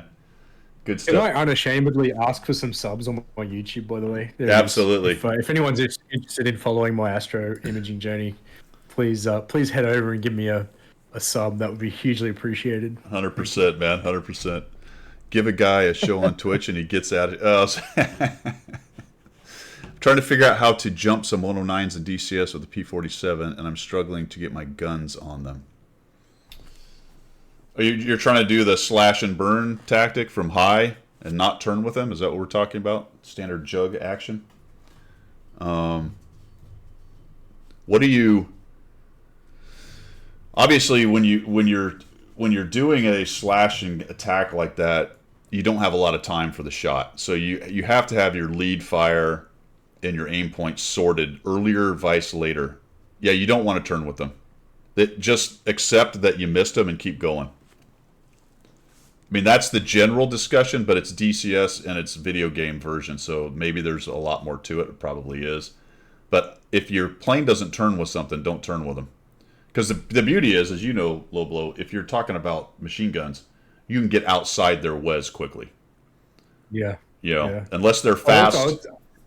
Go ahead. Man, I would say to Tom, if you're interested in flying warbirds in dogfighting, check out IL-2, because I remember trying to dogfight those World War II airplanes in DCS, and honestly, to me, they felt like radio-controlled airplanes. They felt like too responsive, And then I went to flying that stuff in IL-2 in VR, and that was super immersive. That felt completely different. They're not easy in IL-2, are they? I mean, you've got the torque. You're trying to, it is easy to go out of control in IL-2 if you're horsing the thing around. Yeah. I think it's really interesting on how they fly in IL-2. I think they've done a nice job with that. But I'm with you on that. It's a more realistic feel for sure. Yeah, I enjoyed that a lot more. And plus, you got some massive furball dogfight servers on IL-2, right? Like you go in there and you see this freaking, what do you call it? It looks like just a massive furball going on in the contrails. Dude, that is something to behold in VR. I remember that. That was amazing. Yeah. First time I saw that. Yeah, it could be, and some of it depends on your rig, how sensitive you've got your stuff set up, how good the stick is. Not everything, obviously. People can get good enough with the damn keyboard if they do it long enough. But it can be tricky on getting the nose out in front and timing when you want to get lead fire, how much lead fire you need, what the angles are, whether you need to decrease the angles, all that kind of stuff. There's a lot to it. But Aussie convict. Hey man, I meant to ask you, by the way. I don't want to sidetrack you here. No. But did you see that MiG-23 at the air show where the backseater punched him out? They both. Oh, the backseater punched him out. Yeah. What? Yeah. I heard it was an engine failure. Was it not an engine failure? Yeah. Well, actually, if you're interested, go check out Ward Carroll's channel. He did a good breakdown on this. Yeah. And anyway, so what I understand happened was the backseater was a guy who owned a MiG-23 of his own, and he got invited along to fly in the back seat with this other guy who owned this two-seater MiG-23, and then they were near the end of their show, I think, and he went to the front seater went to plug the burner in right at the end of the show, and instead of the burner relighting, they got nothing. And then engine RPM decaying, and the front seater's trying to troubleshoot this, and the back seater's you okay with this? And he's got all the engine gauges in the back, so he can see the burner doesn't light off, and sees the RPM decaying. And then he says that he sees the sink happening. He gets the ground coming up around his ears, and according to him, and this isn't apparently in the prelim report, but he said eject before the front seater was even ready to jump out, because the front seater's like, I'm not ready to eject apparently, and then the back seater just punches him out. So a couple things on that. First thing, probably a stall or stag. Burner no light, probably a stag as opposed to an actual stall, which it could transition to a stall, engine stall. So it hiccuped. Whether it would recover or not, I don't know what the recovery procedures and how good the 23 is at recovering from that. Given enough altitude, it's usually not a problem, because you can lower the nose, spin the fan from airspeed, and restart. There'll be some procedure for that, I'd imagine.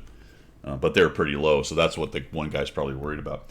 Number two, never, well, not never. I guess the guy was a qualified MiG-23 pilot, so that's probably why they were flying in the selector where the back guy could punch out. Again, I don't know if the MiG-23 does this. I would assume so, that there's a selector for the backseater to be able to punch both of you out. I don't know. But when I had people, almost fell down here. When I had riders, basically, that weren't pilots, I did not fly with backseat select eject. So if they ejected, they went on their own. Yeah, that was that. On Ward's channel there, he was talking about something. Yeah, it was a Tomcat where that happened, where the backseater accidentally punched himself out, and he didn't have pilot ejection selected, so the front seater managed to stay in and recover the jet. Yeah. So there's a trade-off there, as there is with everything in aviation. If I had a qualified pilot in the back, if for some reason I took a bird and got incapacitated, then yeah, that guy could get us both out, and that's fantastic as long as I trust that guy. But if I have a incentive rider back there doesn't know what they're doing, but I'm like unlucky. If I get incapacitated, that's a part of the brief. Like, look, if we take a bird and I'm not responding, then feel free to punch yourself out. And if I can't get out, that's on me. But I'm not going to fly with them being able to punch us both out because of that exact reason. We've had people in the U.S. Air Force punch themselves out on the ground. The guy was trying to. I can't remember. I think what he was trying to do was get the person to arm their seat, which is a lever. Right? They want him to arm the seat, and they pulled the handles. Gone. And here's the guy sitting like, oh shit. Yeah, because that's a huge thing. Hey, like with this MiG-23 thing, and also like that F-15 where the guys punched out was at night and they were supersonic, and one of the guys had his leg sort of sitting up over the edge of the seat, and he got torn in half when he went out. Basically, yeah. Like they were saying with this, the real danger there, as far as I understand it, was because the front seater wasn't ready to go out. If he's looking down. Oh yeah, exactly. Yep. Yeah, so Yeah, you want to assume the position. You want to get back into the seat and get your arms inside. You don't want them outside. It's different for every airplane. The F-15 is a nice big cockpit, so it doesn't have as much of a problem. But yeah, you don't want stuff flailing. Like you want to you grab those handles or the center if that's where they are, and you want to put your head back, and you want to be as one with that seat as you can be, so you don't get any flailing injuries. But dude, if you're supersonic, we had a guy punch out here, supersonic, lived, actually flew again.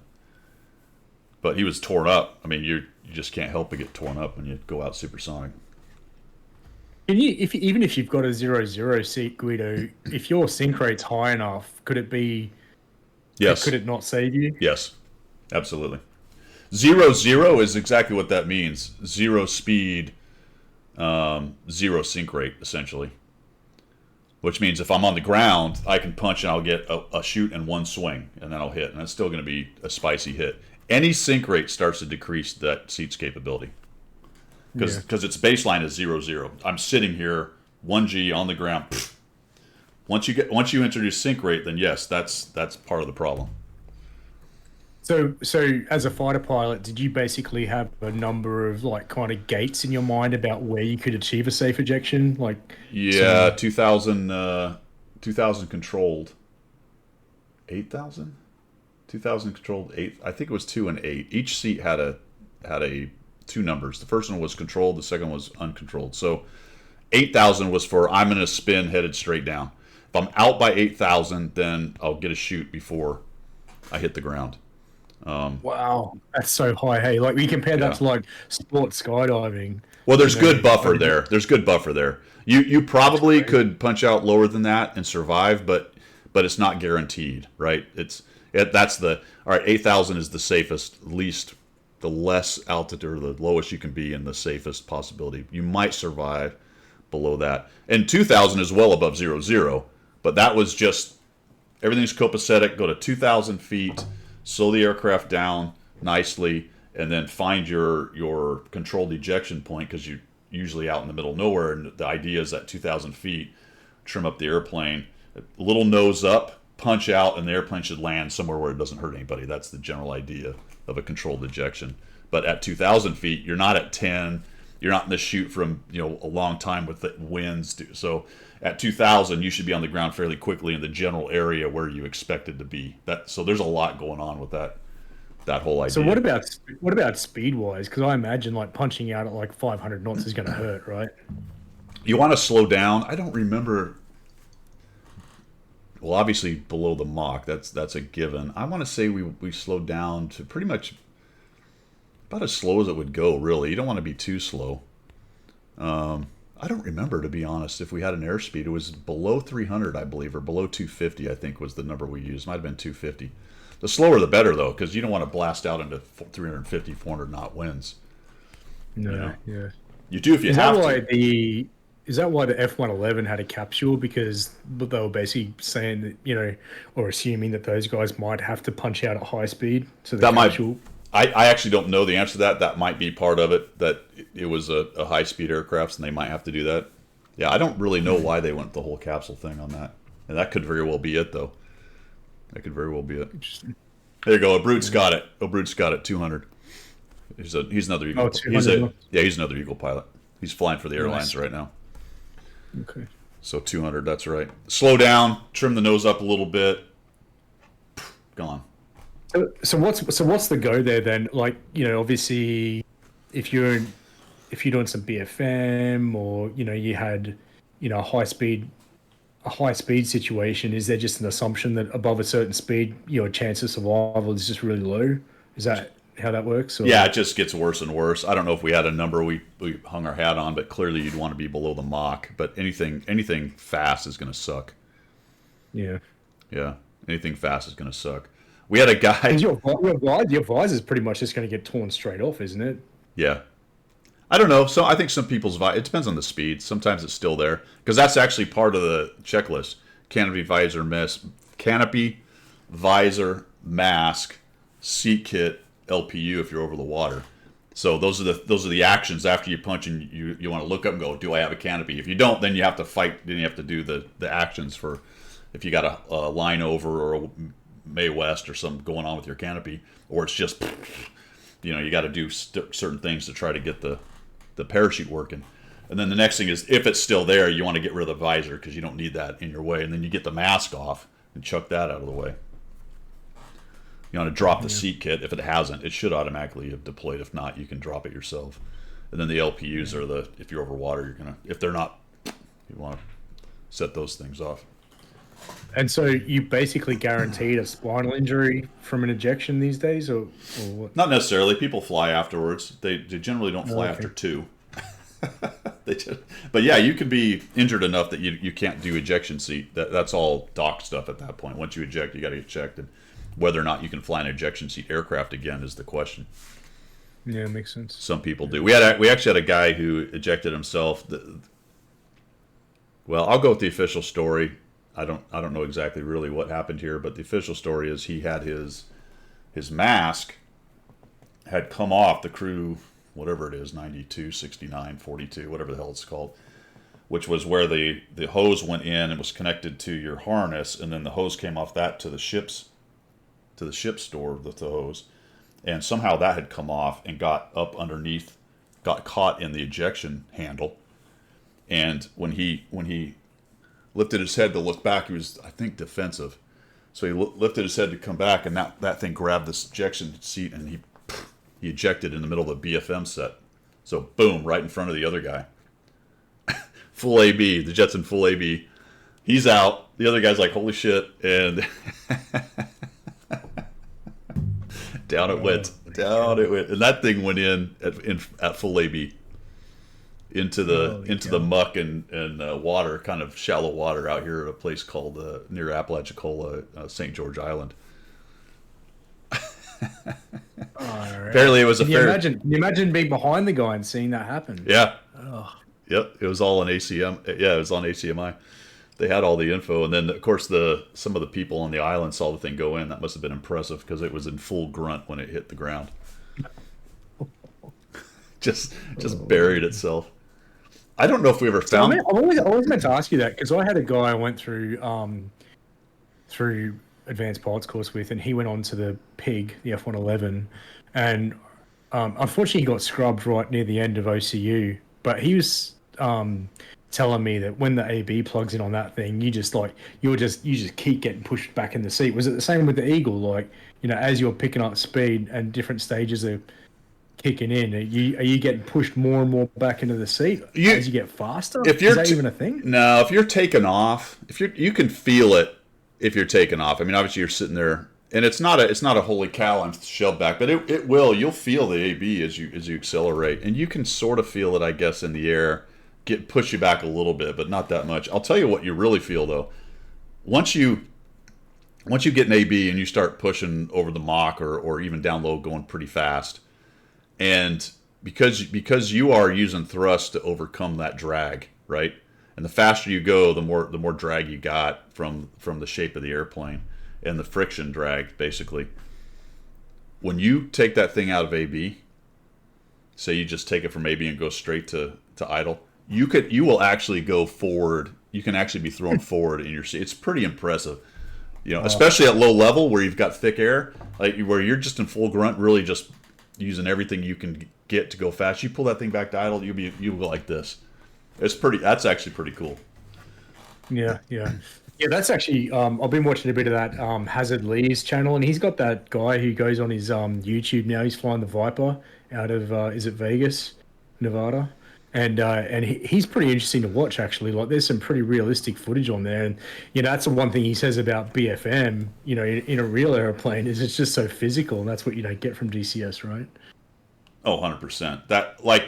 That's you're fighting that, man. I mean, you can talk about all the angles and seeing the picture and seeing the rotation, seeing the aspect angles, seeing the line of sight, understanding if you're in the control zone or if you're going outside the control zone, understanding turn circles, all those academic ideas, which are hugely important. But you're trying to process that while you're pulling 7.5 G's, or spiking it to 9, then off, then you're rating at 5.5, 6 G's, and you're trying to do that in a 20, 30 minute if you're in a long 2-circle fight, and you're doing that while trying to do a G strain and stay awake, and sometimes you've got this going on, and then you get it back, and never mind that. Like if I could do that and look forward like I was in a centrifuge, that's one thing. You're trying to do it like this, and then he's over there. And then you roll out, and you're like, "Oh, there he is!" And then you got to reorient your lift vector. And you're like, "Oh!" It's in your neck. I'll tell you what, man. Yeah.